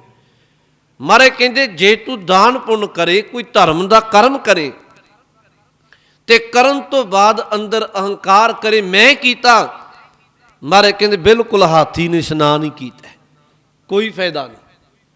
ਧਰਮ ਕਰਮ ਤੇ ਤਾਂ ਕਰੀਦੇ ਨੇ ਕਿ ਬੰਦੇ ਦੇ ਅੰਦਰੋਂ ਨਿਰਮਲਤਾ ਹੀ ਆ ਜਾਏ, ਇਹਦੇ ਅੰਦਰ ਦੀ ਭੈੜੀ ਬਿਰਤੀ ਨਿਕਲ ਜਾਏ ਤੇ ਬੰਦਾ ਅਹੰਕਾਰ ਕਰ ਲੇ। ਮਹਾਰਾਜ ਨੇ ਉਹਨੂੰ ਬਾਣੀ ਵਿੱਚ ਕਿਹਾ ਤੀਰਥ ਵਰਤ ਅਰ ਦਾਨ ਕਰ ਮਨ ਮੈਂ ਧਰੈ ਗੁਮਾਨ, ਨਾਨਕ ਨੇਫਲ ਜਾਤ ਤੇ ਜਿਉ ਕੁੰਚਰ ਇਸ਼ਨਾਨ। ਕੁੰਚਰ ਦਾ ਅਰਥ ਹੁੰਦੇ ਹਾਥੀ। ਕਹਿਣ ਲੱਗੇ ਜਿਵੇਂ ਹਾਥੀ ਨੂੰ ਇਸ਼ਨਾਨ ਕਰਾਓ ਕੀ ਫਾਇਦਾ, ਉਹਨੇ ਮਿੱਟੀ ਸਿਰ ਵਿੱਚ ਪਾਉਣੀ, ਉਹ ਇਹ ਦਾਨ ਦਾ ਕੀ ਫਾਇਦਾ। ਮਹਾਰਾਜ ਕਹਿਣ ਲੱਗੇ ਤੂੰ ਅਹੰਕਾਰ ਕਰਕੇ ਸਭ ਮਲੀਆ ਮੇਟ ਕਰੀ ਜਾ ਰਹੇ। ਸਿਆਣੇ ਕਹਿੰਦੇ ਸਨ ਇੱਕ ਹੱਥ ਨਾ ਦਹੀਂ ਦੂਸਰੇ ਨੂੰ ਪਤਾ ਨਾ ਲੱਗੇ। ਇਹਨੂੰ ਮਹਾਰਾਜ ਨੇ ਕਿਹਾ ਅਹੰਕਾਰੀ ਬੰਦਾ ਕੌਣ ਹੈ, ਹਉਂ ਵਿੱਚ ਦਿੱਤਾ ਉਹ ਦਏਗਾ ਵੀ ਅਹੰਕਾਰ ਬਸ। ਹਉਂ ਵਿੱਚ ਲਿਆ ਉਹ ਜਦੋਂ ਕਿਸੇ ਤੋਂ ਖੋਆ ਖਿੰਜੀ ਕਰਦਾ, ਕਿਸੇ ਦਾ ਹੱਕ ਮਾਰਦਾ, ਉਦੋਂ ਵੀ ਅਹੰਕਾਰ ਵਾਸੀ ਮਾਰਦਾ। ਆਪਾਂ ਵੇਖਦੇ ਨਹੀਂ ਬੰਦਾ ਆਕੜ ਕੇ ਕਹਿੰਦਾ ਮੈਂ ਤੈਨੂੰ ਦੇਖਾਂਗਾ, ਤੇਰੇ ਤੋਂ ਖੋਆ ਖਿੰਜੀਆਂ ਮੈਂ ਤੇਰੇ ਤੋਂ ਚੀਜ਼ ਲੈ ਕੇ ਛੱਡਣੀ ਹੈ। ਇਹਦਾ ਮਹਾਰਾਜ ਕਹਿੰਦੇ ਅਹੰਕਾਰ ਵਸ ਪੈ ਕੇ ਕਈ ਵਾਰੀ ਉਹ ਗਰੀਬ ਨੂੰ ਮਾੜੇ ਨੂੰ ਆਪਣੇ ਹੇਠੀ ਵਿੱਚ ਲੈ ਕੇ ਆਉਂਦਾ। ਮਹਾਰਾਜ ਕਹਿਣ ਲੱਗੇ ਇਹ ਕਰਮ ਅਹੰਕਾਰ ਦੇ ਨੇ। ਹਉਂ ਵਿੱਚ ਆਇਆ, ਹਉਂ ਵਿੱਚ ਦਿੱਤਾ, ਹਉਂ ਵਿੱਚ ਲਿਆ, ਹਉਂ ਵਿੱਚ ਖਟਿਆ। ਵਾਹਿਗੁਰੂ ਹਉਂ ਵਿੱਚ ਦਿੱਤਾ, ਹਉਂ ਵਿੱਚ ਲਿਆ, ਹਉਂ ਵਿੱਚ ਖਟਿਆ। ਜੇ ਕੁਝ ਪ੍ਰਾਪਤ ਕਰ ਲਵੇ, ਮਿਹਨਤ ਕੀਤੀ ਪ੍ਰਾਪਤ ਹੋ ਗਿਆ, ਫਿਰ ਬੰਦਾ ਮੈਂ ਮੇਰੀ ਦੀ ਮੋਹਰ ਲਾਉਂਦਾ, ਕਦੀ ਰੱਬ ਦਾ ਸ਼ੁਕਰ ਨਹੀਂ ਕਰਦਾ ਅਹੰਕਾਰੀ ਬੰਦਾ। ਇਹ ਮੈਂ ਕੀਤਾ, ਮੇਰੀ ਮਿਹਨਤ ਨਾਲ ਹੋਇਆ। ਮਹਾਰਾਜ ਕਹਿੰਦੇ ਹਉਂ ਵਿੱਚ ਗਿਆ, ਜਦੋਂ ਕੁਝ ਚਲਿਆ ਜਾਏ ਇਹ ਵੀ ਤੇਰਾ ਅਹੰਕਾਰ ਵਾਸੀ ਹੈ। ਜਦੋਂ ਕੁਝ ਜਾਂਦਾ ਆਪਾਂ ਵੇਖਦੇ ਨਹੀਂ, ਕਈ ਵਾਰੀ ਖਿਮਾ ਕਰਿਓ ਚਲੋ ਸ਼ਬਦ ਵਰਤਣੇ ਨਹੀਂ ਚਾਹੀਦੇ, ਕਈ ਵਾਰੀ ਬੰਦਾ ਬਹੁਤਾ ਅਹੰਕਾਰੀ ਹੋ ਜਾਏ, ਉਹ ਕਿਸੇ ਨਾਲ ਦਿਨ ਰਾਤ ਹੀ ਧੱਕਾ ਕਰੀ ਜਾਂਦਾ। ਕਈ ਵਾਰੀ ਗਾਂਵ ਬੰਦਾ ਭੋਗ ਪਾ ਦਿੰਦੇ ਪੱਕਾ ਹੀ। ਮਹਾਰਾਜ ਕਹਿੰਦੇ ਇਹ ਜਾਣ ਜਿਹੜਾ ਕੁਝ ਖਿਸਕਦਾ ਨਾ ਕਈ ਵਾਰੀ, ਇਹ ਵੀ ਤੇਰਾ ਅੰਦਰ ਦਾ ਅਹੰਕਾਰ ਹੈ। ਗੁਰੂ ਨਾਨਕ ਸਾਹਿਬ ਕਹਿ ਰਹੇ ਨੇ ਹਉਂ ਵਿੱਚ ਦਿੱਤਾ, ਹਉਂ ਵਿੱਚ ਲਿਆ, ਹਉਂ ਵਿੱਚ ਖਟਿਆ, ਹਉਂ ਵਿੱਚ ਗਿਆ, ਹਉਂ ਵਿੱਚ ਸਚਿਆਰ। ਮਹਾਰਾਜ ਕਹਿੰਦੇ ਕਈ ਵਾਰੀ ਤੂੰ ਆਪਣੇ ਆਪ ਨੂੰ ਸਿਆਣਾ ਸਮਝਦਾ, ਮੈਂ ਬੜਾ ਸਿਆਣਾ, ਮੇਰੇ ਵਿੱਚ ਬੜੀ ਸਿਆਣਪ। ਹਜ਼ੂਰ ਕਹਿੰਦੇ ਇਹਦੇ ਵਿੱਚ ਵੀ ਅਹੰਕਾਰ ਝਲਕਦਾ। ਹਉਂ ਵਿੱਚ ਸਚਿਆਰ, ਕੂੜਿਆਰ, ਇਹੀ ਅਹੰਕਾਰ ਤੈਨੂੰ ਕੁੜਿਆਰ ਭੈੜਾ ਬਣਾ ਦਿੰਦਾ। ਹਉਂ ਵਿੱਚ ਸਚਿਆਰ ਕੁੜਿਆਰ। ਮਾਰੇ ਕਹਿਣ ਲੱਗੇ ਜਿੰਨੇ ਕਰਮ ਕਰੀ ਜਾ ਰਹੇ ਹੈ ਅਹੰਕਾਰ ਵਸ ਪੈ ਕੇ ਕਰਦੇ। ਇੱਥੇ ਗੁਰੂ ਸਾਹਿਬ ਨੇ ਕਿਹਾ, ਕਹਿਣ ਲੱਗੇ ਸਾਕਤ ਹਰ ਰਸ ਸਾਧ ਨਾ ਜਾਣਿਆ। ਸਾਕਤ ਦਾ ਅਰਥ ਨਾ ਭੁੱਲਿਓ, ਰੱਬ ਨਾਲੋਂ ਟੁੱਟ ਚੁੱਕਿਆ ਮਨੁੱਖ। ਸਾਕਤ ਬੰਦੇ ਨੇ ਕਦੀ ਪਰਮੇਸ਼ਵਰ ਦੇ ਨਾਮ ਦੇ ਰਸ ਨੂੰ ਜਾਣਿਆ ਨਹੀਂ। ਕਿਉਂ ਨਹੀਂ ਜਾਣਿਆ? ਗੁਰੂ ਰਾਮਦਾਸ ਜੀ ਕਹਿੰਦੇ ਤਿੰਨ ਅੰਤਰ ਹਉਮੈ ਕੰਡਾ ਹੈ, ਉਹਦੇ ਅੰਦਰ ਅਹੰਕਾਰ ਦਾ ਕੰਡਾ ਹੈ। ਤੇ ਸੱਚ ਜਾਣੋ ਕਈ ਵਾਰੀ ਅਹੰਕਾਰ ਇਹੋ ਜਿਹੀ ਸ਼ੈ ਵਸਤੂ ਹੈ, ਉਹ ਬੰਦੇ ਨੂੰ ਗੁਰੂ ਕੀ ਸਤ ਸੰਗਤ ਵਿੱਚ ਵੀ ਨਹੀਂ ਬਹਿਣ ਦਿੰਦੀ, ਨਹੀਂ ਬਹਿਣ ਦਿੰਦੀ। ਵੈਸੇ ਤੇ ਉਂਝ ਮਹਾਰਾਜ ਨੇ ਕਿਹਾ ਤਿੰਨ ਚੀਜ਼ਾਂ ਦਾ ਅਹੰਕਾਰ ਇੰਨਾ ਭੈੜਾ ਹੈ ਜਿਹੜਾ ਬੰਦੇ ਨੂੰ ਕਮਲਾ ਬਣਾ ਕੇ ਰੱਖਦਾ। ਉਹ ਅੱਜ ਦੇ ਸਮਾਜ ਤੇ ਢੁਕਦਾ ਹੈ ਮਹਾਰਾਜ ਦਾ ਬਚਨ। ਮਹਾਰਾਜ ਨੇ ਕਿਹਾ ਇੱਕ ਤੇ ਹੈ ਜਵਾਨੀ, ਜਿਹਨੂੰ ਜਵਾਨੀ ਦਾ ਨਸ਼ਾ ਚੜ੍ਹ ਜਾਏ। ਜਵਾਨੀ ਇਸ ਤਰ੍ਹਾਂ ਦੀ, ਕਈ ਵਾਰੀ ਜਵਾਨ ਬੰਦਾ, ਜਵਾਨ ਬੱਚੇ ਬੱਚੀਆਂ, ਉਹਨੂੰ ਕਹੋ ਤੂੰ ਬਾਣੀ ਪੜ੍ਹੋ, ਸਿਰ ਫੇਰਦੇ ਨੇ, ਸਾਨੂੰ ਕੋਈ ਲੋੜ ਨਹੀਂ, ਇਹ ਗਿਆਨ ਧਿਆਨ ਦੀ। ਮਹਾਰਾਜ ਨੇ ਕਿ ਜਵਾਨੀ ਇੱਕ ਇਹੋ ਜਿਹਾ ਨਸ਼ਾ ਹੈ ਜਵਾਨੀ ਦੇ ਅਹੰਕਾਰ ਦਾ, ਇਹ ਬੰਦੇ ਨੂੰ ਕਮਲਿਆਂ ਬਣਾ ਦਿੰਦਾ।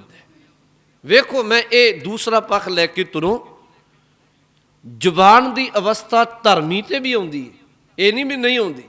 ਇਹ ਤੇ परमात्मा ਦੀ ਦਾਤ ਹੈ, ਬਚਪਨਾ ਜਵਾਨੀ ਤੇ ਬਜ਼ੁਰਗੀ। ਜਦੋਂ ਇਹ ਇੱਕ ਧਰਮੀ ਬੱਚੇ ਤੇ ਆਏ ਜਵਾਨੀ, ਉਹ ਰੱਬ ਦੀ ਕਿਰਪਾ ਨਾਲ, ਗੁਰੂ ਦੀ ਕਿਰਪਾ ਨਾਲ ਧਰਮ ਨੂੰ ਬਹੁਤ ਡਟ ਕੇ ਪਹਿਰਾ ਦੇ ਕੇ ਕਮਾਉਂਦਾ ਹੈ। ਜਵਾਨੀ ਵਿੱਚ ਧਰਮ ਕਮਾਇਆ ਜਾ ਸਕਦਾ ਹੈ। ਬੰਦਾ ਸਰੀਰ ਕਰਕੇ ਤੰਦਰੁਸਤ ਹੈ, ਜਵਾਨ, ਉਹ ਅੰਮ੍ਰਿਤ ਵੇਲੇ ਉੱਠ ਸਕਦਾ ਹੈ, ਉਹਦੀ ਬੁੱਧ ਵਿਕਸਿਤ ਹੈ, ਉਹ ਬਾਣੀ ਪੜ੍ਹ ਵਿਚਾਰੇ ਤੇ ਅਮਲ ਕਰ ਸਕਦਾ ਹੈ। ਜਵਾਨੀ ਜਿੱਧਰ ਮਰਜੀ ਤੋਰ ਲਓ। ਇੱਕ ਜਵਾਨੀ ਨਸ਼ਿਆਂ ਵਾਲੇ ਪਾਸੇ ਚਲੀ ਗਈ, ਇੱਕ ਜਵਾਨੀ ਧਰਮ ਵਾਲੇ ਪਾਸੇ ਚਲੀ ਗਈ। ਹੁਣ ਮਹਾਰਾਜ ਨੇ ਕਿਹਾ ਇੱਕ ਜਵਾਨੀ ਦਾ ਨਸ਼ਾ, ਦੂਜਾ ਮਹਾਰਾਜ ਨੇ ਕਿਹਾ ਧਨ, 4 ਟਕੇ ਕਿਰਤਕਾਰ ਵਿੱਚੋਂ, ਕਿਸੇ ਨੌਕਰੀ ਚਾਕਰੀ ਵਿੱਚੋਂ ਆ ਗਏ। ਕਈ ਵਾਰੀ ਇਹ ਜਿਹੜੇ ਧਨ ਹੈ, 4 ਟਕੇ ਬੰਦੇ ਨੂੰ ਇਹ ਵੀ ਕਮਲਾ ਬਣਾ ਦਿੰਦੇ ਨੇ। ਹੁਣ ਮਹਾਰਾਜ ਨੇ ਬਾਣੀ ਵਿੱਚ ਇਹ ਨਹੀਂ ਕਿ ਖੁੱਲੇ ਵਿਚਾਰ ਨੇ ਬਾਣੀ ਦੇ ਵੀ ਸਿੱਖਾ ਤੇਰੇ ਕੋਲ ਮਾਇਆ ਨਾ ਹੋਵੇ। ਗੁਰੂ ਸਾਹਿਬ ਨੇ ਤੇ ਕਿ ਮਾਇਆ ਤੇਰੇ ਕੋਲ ਬਹੁਤ ਹੋਵੇ, ਪਰ ਜਿਹੜਾ ਧਨ ਗੁਰਮੁਖ ਦੇ ਹੱਥ ਵਿੱਚ ਹੈ, ਉਹ ਗੁਰਮੁਖ ਨੇ ਠੀਕ ਆਪਣੇ ਪਰਿਵਾਰ ਲਈ ਤੇ ਵਰਤਨੇ, ਪਰ ਉਹ ਆਪਣੇ ਸਮਾਜ ਦੇ ਕਿਸੇ ਲਈ ਭਲੇ ਲਈ ਵੀ ਵਰਤਦਾ ਹੈ, ਭਲੇ ਲਈ ਵੀ ਵਰਤਿਆ ਜਾ ਸਕਦਾ ਹੈ। ਪਰ ਜਦੋਂ ਕਿਸੇ ਮਨਮੁਖ ਦੇ ਹੱਥ ਹੁੰਦਾ ਮਾਇਆ ਧਨ, ਉਹ ਫਿਰ ਧਰਤੀ ਤੇ ਕਦਮ ਨਹੀਂ ਲਾਉਂਦਾ ਆਪਣਾ। ਉਹ ਪਲੱਬਾਂ ਪੱਬਾਂ ਕਲੱਬਾਂ ਵਿਸ਼ੇ ਵਕਾਰਾਂ ਵਿੱਚ, ਹੋਂ ਅਹੰਕਾਰ ਵਿੱਚ ਭਰ ਕੇ ਬੰਦੇ ਨੂੰ ਬੰਦਾ ਨਹੀਂ ਸਮਝਦਾ। ਮਹਾਰਾਜ ਨੇ ਕਿਹਾ ਦੂਸਰਾ ਤਨ ਹੈ, ਇਹ ਵੀ ਤੈਨੂੰ ਅਹੰਕਾਰ ਵਸ ਪਾ ਕੇ ਕਈ ਵਾਰੀ ਕਮਲਿਆਂ ਕਰ ਦਿੰਦਾ। ਤੀਸਰਾ ਮਹਾਰਾਜ ਨੇ ਕਿਹਾ ਇੱਕ ਪ੍ਰਭਤਾ, ਵਡਿਆਈ, ਕੋਈ ਅਹੁਦਾ ਮਿਲ ਜਾਏ, 4 ਜਣੇ ਤੈਨੂੰ ਫਤਿਹ ਬੁਲਾਉਣ, 4 ਜਨਾਂ ਵਿੱਚ ਜਾਏ ਲੋਕ ਤੇਰਾ ਅਦਬ ਕਰਨ। ਮਹਾਰਾਜ ਕਹਿਣ ਲੱਗੇ ਇਹ ਜਿਹੜੀ ਪ੍ਰਭਤਾ ਹੈ, ਵਡਿਆਈ, ਜੇ ਤੇ ਇਹ ਧਰਮ ਨਾਲ ਜੁੜੀ ਰਹੇ ਫਿਰ ਤੇ ਠੀਕ ਹੈ, ਬੰਦਾ ਰੱਬ ਦਾ ਸ਼ੁਕਰ ਕਰਦਾ, ਮਾਲਕ ਤੇਰੀ ਕਿਰਪਾ ਵਰਤੀਏ। ਪਰ ਜਦੋਂ ਇਹ ਪ੍ਰਭਤਾ ਅਹੰਕਾਰ ਨਾਲ ਜੁੜ ਜਾਏ, ਫਿਰ ਕਈ ਵਾਰੀ ਬੰਦਾ ਕੁਰਸੀ ਤੇ ਬੈਠਿਆਂ ਵੀ ਕਲਮ ਚਲਾ ਕੇ ਪਾਪ ਕਰੀ ਜਾ ਰਹੇ ਨਾ। ਸਰਕਾਰੀ ਦਫ਼ਤਰਾਂ ਦੇ ਅੰਦਰ ਕੁਰਸੀ ਤੇ ਬੈਠ ਕੇ, ਇੱਕ ਗੱਲ ਮੈਂ ਤੁਹਾਨੂੰ ਬੇਨਤੀ ਫਿਰ ਕਹਿ ਦਿਆਂ, ਯਾਦ ਰੱਖਿਓ ਗੁਰਮੁਖੋ, ਇਹ 4 ਦਿਨ ਦਾ ਮੇਲਾ ਹੈ, ਸੰਸਾਰ ਤਮਾਸ਼ਾ ਹੈ। ਬੰਦਾ ਇੱਥੇ ਕਈ ਵਾਰੀ ਅਹੰਕਾਰ ਵਸ ਪੈ ਕੇ ਬਹੁਤ ਕੁਝ ਕਰਦਾ, ਪਰ ਮਹਾਰਾਜ ਨੇ ਬਾਣੀ ਵਿੱਚ ਬਹੁਤ ਵਾਰੀ ਕਿਹਾ ਹੈ, ਕਹਿਣ ਲੱਗੇ ਇੱਕ ਗੱਲ ਦਾ ਖਿਆਲ ਰੱਖੀ, ਸਰੀਰ ਨਾਲ ਜਿਹੜੇ ਕਰਮ ਕੀਤੇ ਨੇ ਇਹਦਾ ਤੇ ਲੇਖਾ ਹੋਣਾ ਹੀ ਹੋਣਾ। ਮਨ ਅੰਦਰ ਜਿਹੜਾ ਫੁਰਨਾ ਬਣਾ ਕੇ ਵੀ ਚਿਤਵਿਆ ਨਾ, ਤੂੰ ਮਨ ਅੰਦਰ ਫੁਰਨਾ ਬਣਾ ਕੇ, ਚੰਗਾ ਜਾਂ ਮੰਦਾ ਤੇਰੇ ਫੁਰਨੇ ਦਾ ਵੀ ਰੱਬ ਨੇ ਹਿਸਾਬ ਲੈਣਾ। ਯਾਦ ਰੱਖੀ ਇਸ ਗੱਲ ਨੂੰ, ਮੈਂ ਬੇਨਤੀ ਕਹਿ ਰਿਹਾ ਹਾਂ। ਮਹਾਰਾਜ ਨੇ ਕਿਹਾ 3 ਚੀਜ਼ਾਂ, ਜੋਵਨ ਧਨ ਪ੍ਰਭਤਾ ਕੈ ਮਦ ਮੈਂ। ਮਦ ਦਾ ਅਰਥ ਹੁੰਦਾ ਨਸ਼ਾ। ਜਵਾਨੀ ਧਨ ਤੇ ਪ੍ਰਭਤਾ ਦਾ ਨਸ਼ਾ, ਐ ਨਿਸ ਰਹਿ ਦੀਵਾਨਾ। ਦੀਵਾਨੇ ਦਰ ਤੇ ਝੱਲਾ ਕਮਲਾ, ਐ ਨਿਸ ਦਰ ਤੇ ਦਿਨ ਰਾਤ। ਇਹ ਬੰਦੇ ਨੂੰ ਦਿਨ ਰਾਤ ਕਮਲਿਆਂ ਕਰ ਦਿੰਦਾ। ਤੇ ਮੈਂ ਫਿਰ ਬੇਨਤੀ ਕਰਾਂ, ਕਮਲੇ ਨੂੰ ਬੰਦੇ ਨੂੰ ਪਤਾ ਨਹੀਂ ਲੱਗਦਾ ਵੀ ਮੈਂ ਕਮਲ ਮਾਰ ਰਿਹਾ। ਹੁਣ 10 ਕਮਲੇ ਇਕੱਠੇ ਕਰ ਦਿਓ, ਖਿਮਾ ਕਰਿਓ, ਤਾਂ ਉਹਨਾਂ ਨੂੰ ਤੇ ਲੱਗਦਾ ਸੀ ਜੋ ਕੁਝ ਬੋਲ ਰਹੇ ਆ ਕਰ ਰਹੇ ਆ ਸਿਆਣੇ ਆ। ਮੂਰਖ ਬੰਦੇ ਨੂੰ ਆਪਣੀ ਮੂਰਖਤਾਈ ਦਾ ਨਹੀਂ ਪਤਾ ਲੱਗਦਾ। ਮਹਾਰਾਜ ਨੇ ਇਹਨੂੰ ਬਾਣੀ ਵਿੱਚ ਅੱਜ ਕਿਹਾ, ਕਹਿਣ ਲੱਗੇ ਸਾਖਤ ਬੰਦਾ ਰੱਬ ਨਾਲੋਂ ਟੁੱਟ ਚੁੱਕਿਆ, ਸਾਖਤ ਹਰ ਰਸ ਸਾਧ ਨਾ ਜਾਣਿਆ, ਤਿਨ ਅੰਤਰ ਹੋ ਮੈਂ ਕੰਡਾ ਹੈ। ਉਹਨੇ ਕਦੀ ਪਰਮੇਸ਼ਵਰ ਦੇ ਨਾਮ ਦੇ ਰਸ ਨੂੰ ਨਹੀਂ ਮਾਣਿਆ, ਉਹਦੇ ਅੰਦਰ ਅਹੰਕਾਰ ਦਾ ਕੰਡਾ ਚੁਭਦਾ। ਤੇ ਚੁਭਦਾ ਕਿਵੇਂ ਹੈ? ਮਹਾਰਾਜ ਨੇ ਕਿਹਾ ਜਿਉਂ ਜਿਉਂ ਚੱਲੇ ਚੁਭੇ ਦੁੱਖ ਪਾਵੇ। ਜਿਵੇਂ ਜਿਵੇਂ ਮੰਨੋ ਬੰਦਾ ਤੁਰਦਾ ਹੈ ਅਹੰਕਾਰੀ ਸਾਖਤ, ਉਵੇਂ ਉਵੇਂ ਬੰਦਾ ਦੇ ਉਹ ਕੰਡਾ ਚੁਭਦਾ ਹੈ। ਜਮਕਾਲ ਸਹੇ ਸਿਰ ਡੰਡਾ ਹੈ, ਫਿਰ ਉਹ ਜਮਾਂ ਦੇ ਵਸ ਪੈ ਜਾਂਦਾ ਹੈ। ਜਮਾਂ ਦੀ ਮਾਰ, ਦਿਨ ਰਾਤ ਉਹਦੇ ਵਿਕਾਰਾਂ ਦਾ ਵਿਕਾਰ ਜੰਮਦਾ ਡੰਡਾ। ਤੇ ਮਰਨ ਤੋਂ ਬਾਅਦ ਧਰਮ ਰਾਜ ਦੀ ਕਚਹਿਰੀ ਵਿੱਚ ਜਮਾਂ ਦਾ ਡੰਡਾ ਉਹਦੇ ਪੈਂਦਾ ਹੈ ਸਿਰ ਤੇ। ਜਮਕਾਲ ਸਹੇ ਸਿਰ ਡੰਡਾ ਹੈ। ਜਿਵੇਂ ਜਿਵੇਂ ਉਹ ਤੁਰਦਾ ਹੈ, ਤੇ ਮੈਂ ਇੱਥੋਂ ਤੱਕ ਤੁਸੀਂ ਯਕੀਨ ਜਾਣੋ, ਅਹੰਕਾਰੀ ਬੰਦੇ ਕਈ ਵਾਰੀ ਗੁਰੂ ਨਾਨਕ ਦੇ ਘਰ ਵਿੱਚ ਵੀ ਆਉਣ। ਮੈਂ ਇਹਨਾਂ ਅੱਖਾਂ ਨਾਲ ਕਈ ਵਾਰੀ ਵੇਖਿਆ, ਉਹ ਇੱਥੇ ਮੱਥਾ ਵੀ ਟੇਕਦੇ ਨੇ, ਉਹ ਵੀ ਅਹੰਕਾਰ ਵਸ ਪੈ ਕੇ। ਉਹਨਾਂ ਨੂੰ ਲੱਗਦਾ ਵੈਸੇ ਇਹ ਜਿਹੜਾ ਅਹੰਕਾਰ, ਜਿਵੇਂ ਬਾਬੇ ਫਰੀਦ ਸਾਹਿਬ ਦੇ ਜੀਵਨ ਦੀ ਇੱਕ ਗਾਥ ਹੈ, ਬੰਦਾ ਰੱਬ ਦਾ ਸ਼ੁਕਰ ਨਹੀਂ ਕਰਦਾ ਵੀ ਉਹਨੇ ਸਵਾਸ ਦੀ ਥੰਮੀ ਦਿੱਤੀ, ਇਹ ਕੰਮ ਚੱਲੀ ਜਾ ਰਿਹਾ। ਕਹਿੰਦੇ ਨੇ ਇੱਕ ਬਾਦਸ਼ਾਹ ਸੀ ਸਮਰਕੰਦ ਦਾ, ਬਾਬੇ ਫਰੀਦ ਸਾਹਿਬ ਨੇ ਕਈ ਵਾਰ ਉਹਨੂੰ ਸਮਝਾਉਣਾ ਵੀ ਤੈਨੂੰ ਰੱਬ ਨੇ ਤਖਤ ਦਿੱਤਾ, ਤੂੰ ਭਲੇ ਦੇ ਕਰਮ ਕਰਿਆ ਕਰ, ਪਰ ਉਹਨੇ ਸਿਰ ਫੇਰ ਦੇਣਾ ਵੀ ਇਹ ਛੱਡੋ ਗੱਲਾਂ। ਅੱਜ ਵੀ ਮੈਂ ਕਈ ਧਰਮ ਦੀ ਗੱਲ ਤੁਸੀਂ ਕਰ ਲਵੋ, ਅੱਜ ਵੀ ਕਈ ਵਾਰੀ ਸਾਖਤ ਬੰਦੇ ਨੇ, ਮਨਮੁਖ ਬੰਦੇ ਸਿਰ ਫੇਰਦੇ ਨੇ। ਹੁਣ ਉਹਨਾਂ ਨੂੰ ਪੁੱਛੋ ਵੀ ਇਹ ਸਿਰ ਸਾਡੀ ਗੱਲ ਨੂੰ ਨਹੀਂ ਫੇਰਦੇ, ਇਹ ਤੇ ਤੁਸੀਂ ਤੇ ਗੁਰੂ ਨਾਨਕ ਸਾਹਿਬ ਤੋਂ ਸਿਆਣੇ ਬਣ ਕੇ ਸਿਰ ਫੇਰੀ ਜਾ ਰਹੇ ਹੋ। ਤੇ ਬਾਬੇ ਫਰੀਦ ਸਾਹਿਬ ਨੇ ਕਈ ਵਾਰੀ ਉਸ ਬਾਦਸ਼ਾਹ ਸਮਰਾਟ ਨੂੰ ਸਮਝਾਉਣਾ, ਕਹਿਣਾ ਤੂੰ ਧਰਮ ਕਰਮ ਕਰਿਆ ਕਰ, ਰੱਬ ਨੇ ਤੈਨੂੰ ਤਖਤ ਦਿੱਤਾ, ਪ੍ਰਜਾ ਦੀ ਸੇਵਾ ਕਰ। ਉਹਨੇ ਜੀ ਸਿਰ ਫੇਰਨਾ, ਆਪਣੇ ਚੰਮ ਦੀਆਂ ਚਲਾਉਣੀਆਂ।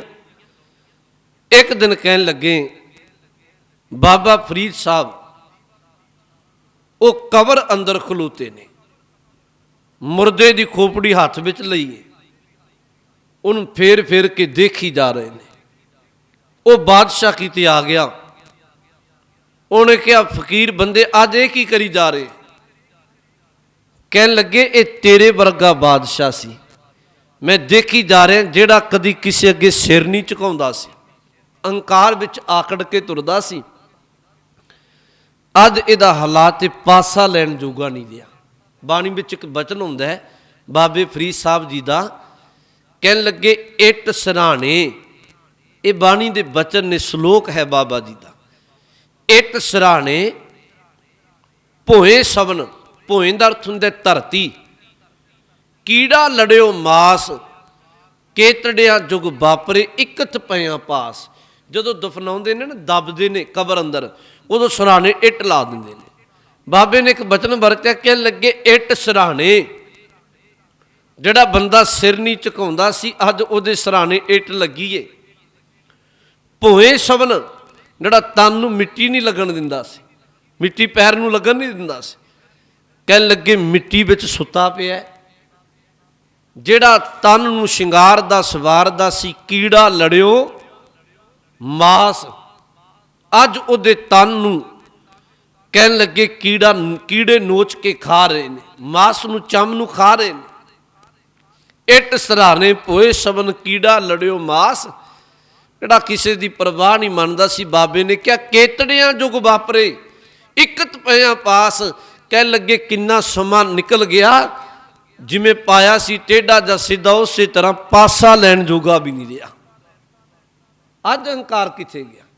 ਮਹਾਰਾਜ ਨੇ ਬਾਣੀ ਵਿੱਚ ਕਿਹਾ ਬੰਦੇ ਕਿਉਂ ਇੱਧਰ ਭਟਕਨੇ? ਪਰ ਹਜੂਰ ਨੇ ਕਿਹਾ ਸਾਖਤ ਬੰਦਾ ਜਿਉਂ ਜਿਉਂ ਚੱਲੇ ਚੁਬੈ ਦੁੱਖ ਪਾਵੇ, ਜਿਵੇਂ ਜਿਵੇਂ ਤੁਰਦਾ ਹੈ ਉਹਨੂੰ ਅਹੰਕਾਰ ਦਾ ਕੰਡਾ ਚੁਭਦਾ ਹੈ। ਜਮਕਾਲ ਸਹੇ ਸਿਰ ਡੰਡਾ ਹੈ, ਜਮਾਂ ਦੀ ਮਾਰ ਉਹ ਸਹਿੰਦਾ ਹੈ। ਹੁਣ ਅੱਗੇ ਮਹਾਰਾਜ ਨੇ ਬਚਨ ਵਰਤਿਆ, ਮਹਾਰਾਜ ਕਹਿੰਦੇ ਬੰਦੇ ਅਬਨਾਸੀ ਪੁਰਖ ਪਾਇਆ ਪਰਮੇਸ਼ਰ, ਬਹੁ ਸੋਭ ਖੰਡ ਬ੍ਰਹਮੰਡਾ ਹੈ। ਇਹ ਤੋਂ ਪਹਿਲਾਂ ਇੱਕ ਤੁਕ ਵਰਤੀ, ਹਰ ਜਨ ਹਰ ਹਰ ਨਾਮ ਸਮਾਣੇ, ਦੁੱਖ ਜਨਮ ਮਰਨ ਭਵ ਖੰਡਾ ਹੈ।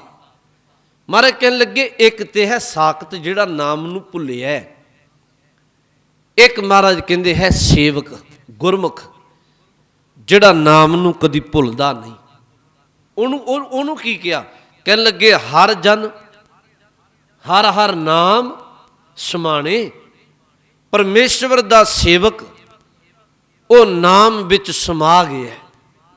ਉਹਨੇ ਇੰਨੀ ਕੋ ਬੰਦਗੀ ਕੀਤੀ, ਨਾਮ ਜਪਿਆ, ਆਪਣੀ ਕਿਰਤ ਕਾਰ ਕਰਦਿਆਂ ਹਰ ਜਨ ਹਰ ਹਰ ਨਾਮ ਸਮਾਣੇ, ਦੁੱਖ ਜਨਮ ਮਰਨ ਭਵ ਖੰਡਾ ਹੈ। ਉਹਨੇ ਨਾਮ ਜਪ ਕੇ ਧਰਮ ਨੂੰ ਕਮਾ ਕੇ ਆਪਣੇ ਅੰਦਰ ਦਾ ਦੁੱਖ ਇੱਥੋਂ ਤੱਕ ਕਿ ਜੰਮਣ ਮਰਨ ਤੋਂ ਵੀ ਮੁਕਤ ਹੋ ਗਿਆ। ਜੰਮਣ ਮਰਨ ਵਿੱਚੋਂ ਨਿਕਲ ਗਿਆ। ਮਹਾਰਾਜ ਨੇ ਕਿਹਾ ਅਬਨਾਸ਼ੀ ਪੁਰਖ ਪਾਇਆ ਪਰਮੇਸ਼ਰ। ਅਬਨਾਸ਼ੀ ਦੇ ਆਖਰੀ ਅਰਥ ਹੁੰਦੇ ਨੇ ਨਾਸ਼ ਤੋਂ ਰਹਿਤ। ਬਾਣੀ ਵਿੱਚ ਕਈ ਵਾਰੀ ਸ਼ਬਦ ਆਉਂਦਾ, ਜਿਵੇਂ ਬਾਣੀ ਵਿੱਚ ਇੱਕ ਹੁਕਮਨਾਮਾ ਸਾਹਿਬ ਆਪਾਂ ਕਈ ਵਾਰੀ ਸੁਣਦੇ ਹਾਂ, ਅਬਨਾਸ਼ੀ ਜੀਵਨ ਕੋ ਦਾਤਾ ਸਿਮਰਤ ਸਭ ਮਲ ਖੋਈ, ਗੁਣ ਨਿਧਾਨ ਭਗਤਨ ਕੋ ਬਰਤਨ ਬਿਰਲਾ ਪਾਵੇ ਕੋਈ। ਅਬਨਾਸ਼ੀ ਦਾ ਅਰਥ ਹੁੰਦਾ ਨਾਸ਼ ਤੋਂ ਰਹਿਤ। ਮਹਾਰਾਜ ਨੇ ਕਿਹਾ ਅਬਨਾਸ਼ੀ ਪੁਰਖ ਪਾਇਆ ਪਰਮੇਸ਼ਵਰ। ਉਹਨੇ ਨਾਸ਼ ਤੋਂ ਰਹਿਤ ਜਿਹੜਾ ਅਬਨਾਸ਼ੀ ਪਰਮਾਤਮਾ ਹੈ, ਗੁਰੂ ਦੀ ਕਿਰਪਾ ਨਾਲ ਉਹਨੂੰ ਪਾ ਲਿਆ। ਬਹੁ ਸ਼ੋਭ ਖੰਡ ਬ੍ਰਹਮੰਡਾ ਹੈ, ਉਹਦੀ ਸ਼ੋਭਾ ਖੰਡ ਬ੍ਰਹਮੰਡ ਵਿੱਚ ਹੁੰਦੀ ਪਈ ਹੈ। ਇੱਕ ਅਹੰਕਾਰੀ ਹੈ। ਬਾਣੀ ਨੇ ਇੱਕੋ ਹੀ ਗੱਲ ਕਹੀ ਜੀ। ਗੁਰੂ ਤੇਗ ਬਹਾਦਰ ਸਾਹਿਬ ਜੀ ਦਾ ਇੱਕ ਸ਼ਲੋਕ ਹੈ।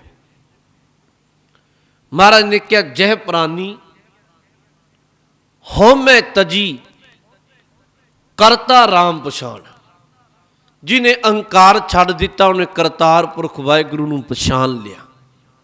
ਜਿਹਨੇ ਅੰਦਰ ਦਾ ਅਹੰਕਾਰ ਛੱਡਿਆ, ਮਹਾਰਾਜ ਨੇ ਇਹਨੂੰ ਕਿਹਾ, ਕਹਿਣ ਲੱਗੇ ਅਬਨਾਸ਼ੀ ਪੁਰਖ ਪਾਇਆ ਪਰਮੇਸ਼ਰ ਬਹੁ ਸ਼ੋਭ ਖੰਡ ਬ੍ਰਹਮੰਡਾ ਹੈ। ਜਿਹਨੇ ਅਬਨਾਸ਼ੀ ਪਰਮਾਤਮਾ ਨੂੰ ਪਾਇਆ ਉਹਦੀ ਸ਼ੋਭਾ ਜਗ ਵਿੱਚ, ਲੋਕ ਵਿੱਚ ਵੀ, ਪ੍ਰਲੋਕ ਵਿੱਚ ਵੀ ਹੋਗੀ। ਗੁਰੂ ਕਲਗੀਧਰ ਮਹਾਰਾਜ ਜੀ ਨੂੰ ਨਾ ਜੀ ਇੱਕ ਵਾਰ ਸਿੱਖਾਂ ਪੁੱਛਿਆ, ਮਹਾਰਾਜ ਨਾਮ ਦੀ ਮਹਿਮਾ ਕੀ ਹੈ? ਮਹਾਰਾਜ ਨੇ ਅੱਗੋਂ ਗੱਲ ਕਹੀ। ਹਜੂਰ ਕਹਿੰਦੇ ਇਹ ਦੱਸੋ ਬਾਬੇ ਕਬੀਰ ਸਾਹਿਬ ਦੇ ਵੇਲੇ ਬਾਦਸ਼ਾਹ ਕੌਣ ਸੀ? ਹੁਣ ਕੋਈ ਨਾਮ ਲਏ, ਕੋਈ ਨਾਮ ਲਏ। ਕਿਸੇ ਕਿਹਾ ਸਿਕੰਦਰ ਲੋਧੀ, ਤੇ ਹਜੂਰ ਨੇ ਕਿਹਾ, ਕਹਿਣ ਲੱਗੇ ਅੱਜ ਬਾਬੇ ਕਬੀਰ ਸਾਹਿਬ ਨੂੰ ਸਾਰੀ ਕਾਇਨਾਤ ਸਿਰ ਝੁਕਾਉਂਦੀ ਏ, ਚੇਤਾ ਕਰਦੀ ਹੈ, ਉਹਨਾਂ ਦੇ ਬਚਨ ਪੜ੍ਹਦੀ ਸੁਣਦੀ ਹੈ। ਹਾਲਾਂਕਿ ਬਾਹਰੀ ਤੌਰ ਤੇ ਬਾਬੇ ਕਬੀਰ ਸਾਹਿਬ ਕੋਲ ਕੋਈ ਚੰਗਾ ਘਰ ਨਹੀਂ, ਕੋਈ ਤਨ ਤੇ ਚੰਗਾ ਕੱਪੜਾ ਨਹੀਂ, ਬਹੁਤੇ ਟਕੇ ਨਹੀਂ, ਕੋਈ ਰਾਜ ਭਾਗ ਨਹੀਂ। ਪਰ ਜਿਹੜਾ ਸਮਰਾਟ ਸੀ ਬਖਤੀ ਤੌਰ ਤੇ ਸਿਕੰਦਰ ਲੋਧੀ, ਉਹਦੇ ਕੋਲ ਤੇ ਰਾਜ ਭਾਗ ਸੀ, ਤਾਕਤ ਸੀ, ਫੌਜਾਂ ਸੀ, ਖਜ਼ਾਨਾ ਸੀ। ਅੱਜ ਸਿਕੰਦਰ ਲੋਧੀ ਨੇ ਨਾਮ ਨੂੰ ਕੋਈ ਜਾਣਦਾ ਨਹੀਂ। ਬਾਬੇ ਕਬੀਰ ਸਾਹਿਬ ਨੂੰ ਦੁਨੀਆ ਪੂਜਦੀ ਏ। ਕਾਰਨ ਕੀ ਹੈ? ਕੇਵਲ ਨਾਮ ਦੀ ਮਹਿਮਾ ਹੈ। ਬਾਬੇ ਕਬੀਰ ਸਾਹਿਬ ਨੇ ਜਪਿਆ ਸੀ। ਮਹਾਰਾਜ ਨੇ ਕਿਹਾ ਨਾਮ ਦੀ ਵਡਿਆਈ ਹੈ। ਜਿਹੜਾ ਬਚਨ ਇੱਥੇ ਕਿਹਾ ਨਾ ਮਹਾਰਾਜ ਨੇ ਵੀ ਅਬਨਾਸ਼ੀ ਪੁਰਖ ਪਾਇਆ ਪਰਮੇਸ਼ਰ ਬਹੁ ਸ਼ੋਭ ਖੰਡ ਬ੍ਰਹਮੰਡਾ ਹੈ।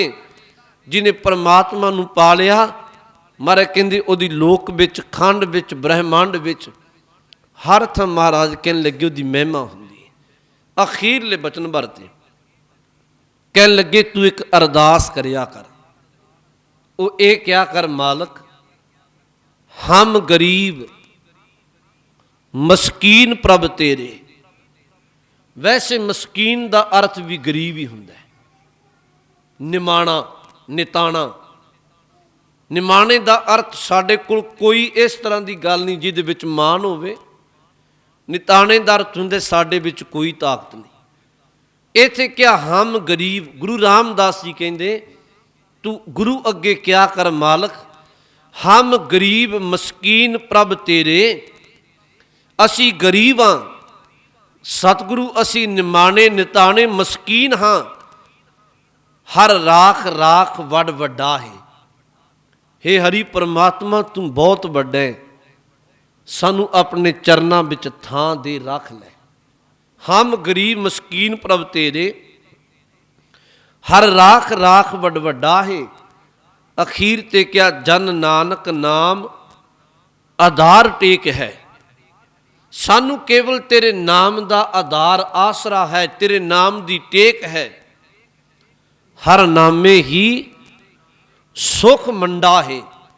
ਮਾਰੇ ਕਹਿਣ ਲੱਗੇ ਦੁਨੀਆ ਦੇ ਲੋਕੋ ਪਰਮੇਸ਼ਵਰ ਦੇ ਨਾਮ ਦੀ ਟੇਕ ਲੋ, ਨਾਮ ਵਿੱਚੋਂ ਹੀ ਸੁਖ ਹੈ। ਨਾਮ ਵਿੱਚੋਂ ਹੀ ਸੁਖ ਹੈ।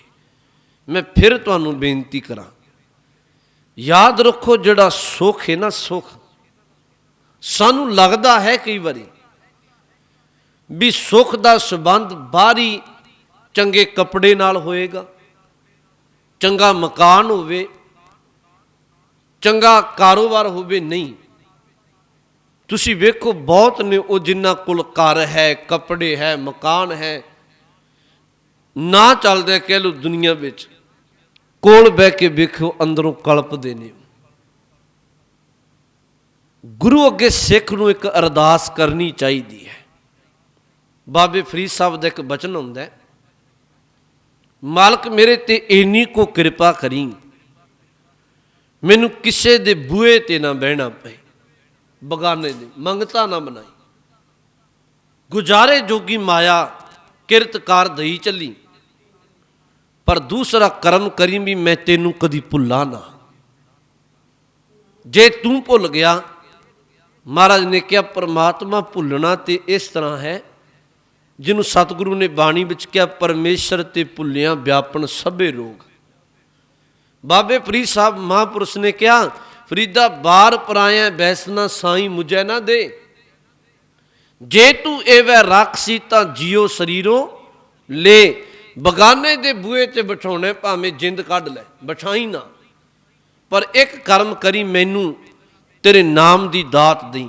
ਜਦੋਂ ਬਾਬੇ ਫਰੀਦ ਸਾਹਿਬ ਦੀ ਬਾਣੀ ਪੜ੍ਹੋ, ਉਹਨਾਂ ਜਦੋਂ ਖੈਰ ਮੰਗੀ, ਮੰਗੀ, ਇੱਕ ਬਚਨ ਕਿਹਾ ਉਹਨਾਂ ਕਿ ਤੇਰੀ ਪੰਨੇ ਖੁਦਾਏ ਤੂੰ ਬਖਸ਼ੰਦਗੀ, ਮੈਂ ਤੇਰੀ ਪਨਾਹ ਵਿੱਚ ਆਏ, ਤੇਰੀ ਪੰਨੇ ਖੁਦਾਏ ਤੂੰ ਬਖਸ਼ੰਦਗੀ, ਸ਼ੇਖ ਫਰੀਦੇ ਖੈਰ ਦੀਜੇ ਬੰਦਗੀ। ਬਾਬੇ ਨੇ ਕਿਹਾ ਫਰੀਦ ਦੀ ਝੋਲੀ ਵਿੱਚ ਇੱਕ ਖੈਰ ਪਾ, ਖੈਰੇ ਪਾ ਵੀ ਮੇਰੀ ਝੋਲੀ ਵਿੱਚ ਬੰਦਗੀ ਦੀ ਦਾਤ ਪਾ ਦੇ, ਮੈਂ ਤੇਰੀ ਬੰਦਗੀ ਕਰ ਸਕਾਂ। ਮਹਾਰਾਜ ਨੇ ਕਿਹਾ ਨਾਮ ਵਿੱਚੋਂ ਸੁੱਖ ਮਿਲਦਾ ਹੈ। ਹਜੂਰ ਨੇ ਕਿਹਾ ਜਨ ਨਾਨਕ ਨਾਮ ਆਧਾਰ ਟੇਕ ਹੈ, ਹਰ ਨਾਮੇ ਹੀ ਸੁਖ ਮੰਡਾ ਹੈ। ਸੱਚ ਜਾਣੋ ਜਿਹੜਾ ਸਿੱਖ ਅੰਮ੍ਰਿਤ ਵੇਲੇ ਉੱਠ ਕੇ ਗੁਰੂ ਗੁਰੂ ਜਪਦਾ ਹੈ, ਆਪਣੀ ਕਿਰਤਕਾਰ ਕਰਦਾ ਹੈ, ਬਕਾਰਾਂ ਤੋਂ ਬਚਿਆ ਹੋਇਆ ਹੈ, ਬਸ਼ਈ ਤੇ ਨਸ਼ਈ ਬਿਰਤੀ ਤੋਂ ਬਚਿਆ ਹੋਇਆ ਹੈ, ਆਪਣੀ ਕਿਰਤਕਾਰ ਕੋਈ ਵੀ ਕਰਦਾ, ਸ਼ਾਮਾਂ ਦਾ ਵਕਤ ਹੁੰਦਾ ਫਿਰ ਬਾਣੀ ਪੜ੍ਹਦਾ, ਘਰ ਪਰਿਵਾਰ ਵਿੱਚ ਬਹਿ ਕੇ ਪ੍ਰਸ਼ਾਦ ਪਾਣੀ ਜੋ ਦਏ ਰੱਬ ਛਕਦਾ, ਇਹਦੇ ਨਾਲੋਂ ਵੱਧ ਕੇ ਹੋਰ ਵੱਡਾ ਕੋਈ ਸੁੱਖ ਨਹੀਂ। ਸਹਿਬ ਕਿਰਪਾ ਕਰੇ ਗੁਰਮੁਖੋ, ਅਸੀਂ ਬਾਣੀ ਨਾਮ ਦਾ ਪੱਲਾ ਪਕੜੀਏ, ਗੁਰੂ ਕੀ ਸੰਗਤ ਕਰੀਏ, ਬਚਨਾਂ ਨੂੰ ਸਮਝੀਏ, ਭੈੜੀ ਜ਼ਿੰਦਗੀ ਬਸ਼ਈ ਨਸ਼ਈ ਜ਼ਿੰਦਗੀ ਤੋਂ ਬਚ ਕੇ ਧਰਮ ਨੂੰ ਕਮਾਈਏ, ਮਨੁੱਖਾ ਜਨਮ ਸਫਲ ਕਰੀਏ, ਇਸੇ ਵਿੱਚ ਭਲਾ ਹੈ। ਅੱਜ ਇੰਨੀਆਂ ਕੋ ਬੇਨਤੀਆਂ ਪ੍ਰਵਾਨ ਕਰਿਓ। ਇੱਥੋਂ ਤੱਕ ਕਿ 4 ਸ਼ਬਦ ਸੋਹਲਾ ਸਾਹਿਬ ਦੇ ਹੋ ਗਏ।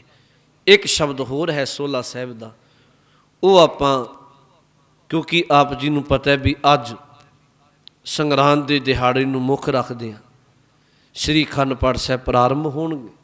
ਸੰਗਤ ਨੂੰ ਬੇਨਤੀ ਵੀ ਹੈ 10:30 ਵਜੇ ਅਖੰਡ ਪਾਠ ਸਾਹਿਬ ਦੀ ਆਰੰਭਤਾ ਹੈ। ਸਮਾਂ ਕੱਢ ਕੇ ਰੋਜ਼ਮਰਾ ਦੀ ਜ਼ਿੰਦਗੀ ਵਿੱਚੋਂ ਗੁਰੂ ਕੀ ਪਾਵਨ ਬਾਣੀ ਸੁਣ ਕੇ ਤਨ ਮਨ ਧਨ ਨਾਲ ਸੇਵਾ ਕਰਕੇ ਆਪਣਾ ਜੀਵਨ ਸਫਲ ਕਰਿਓ। ਰਹਿੰਦਾ ਸ਼ਬਦ ਆਪਾਂ ਸੰਗਰਾਂਦ ਦੇ ਭੋਗਾਂ ਤੋਂ ਅਗੇਰਲੇ ਦਿਨ ਇਹਨੂੰ ਵਿਚਾਰਾਂਗੇ।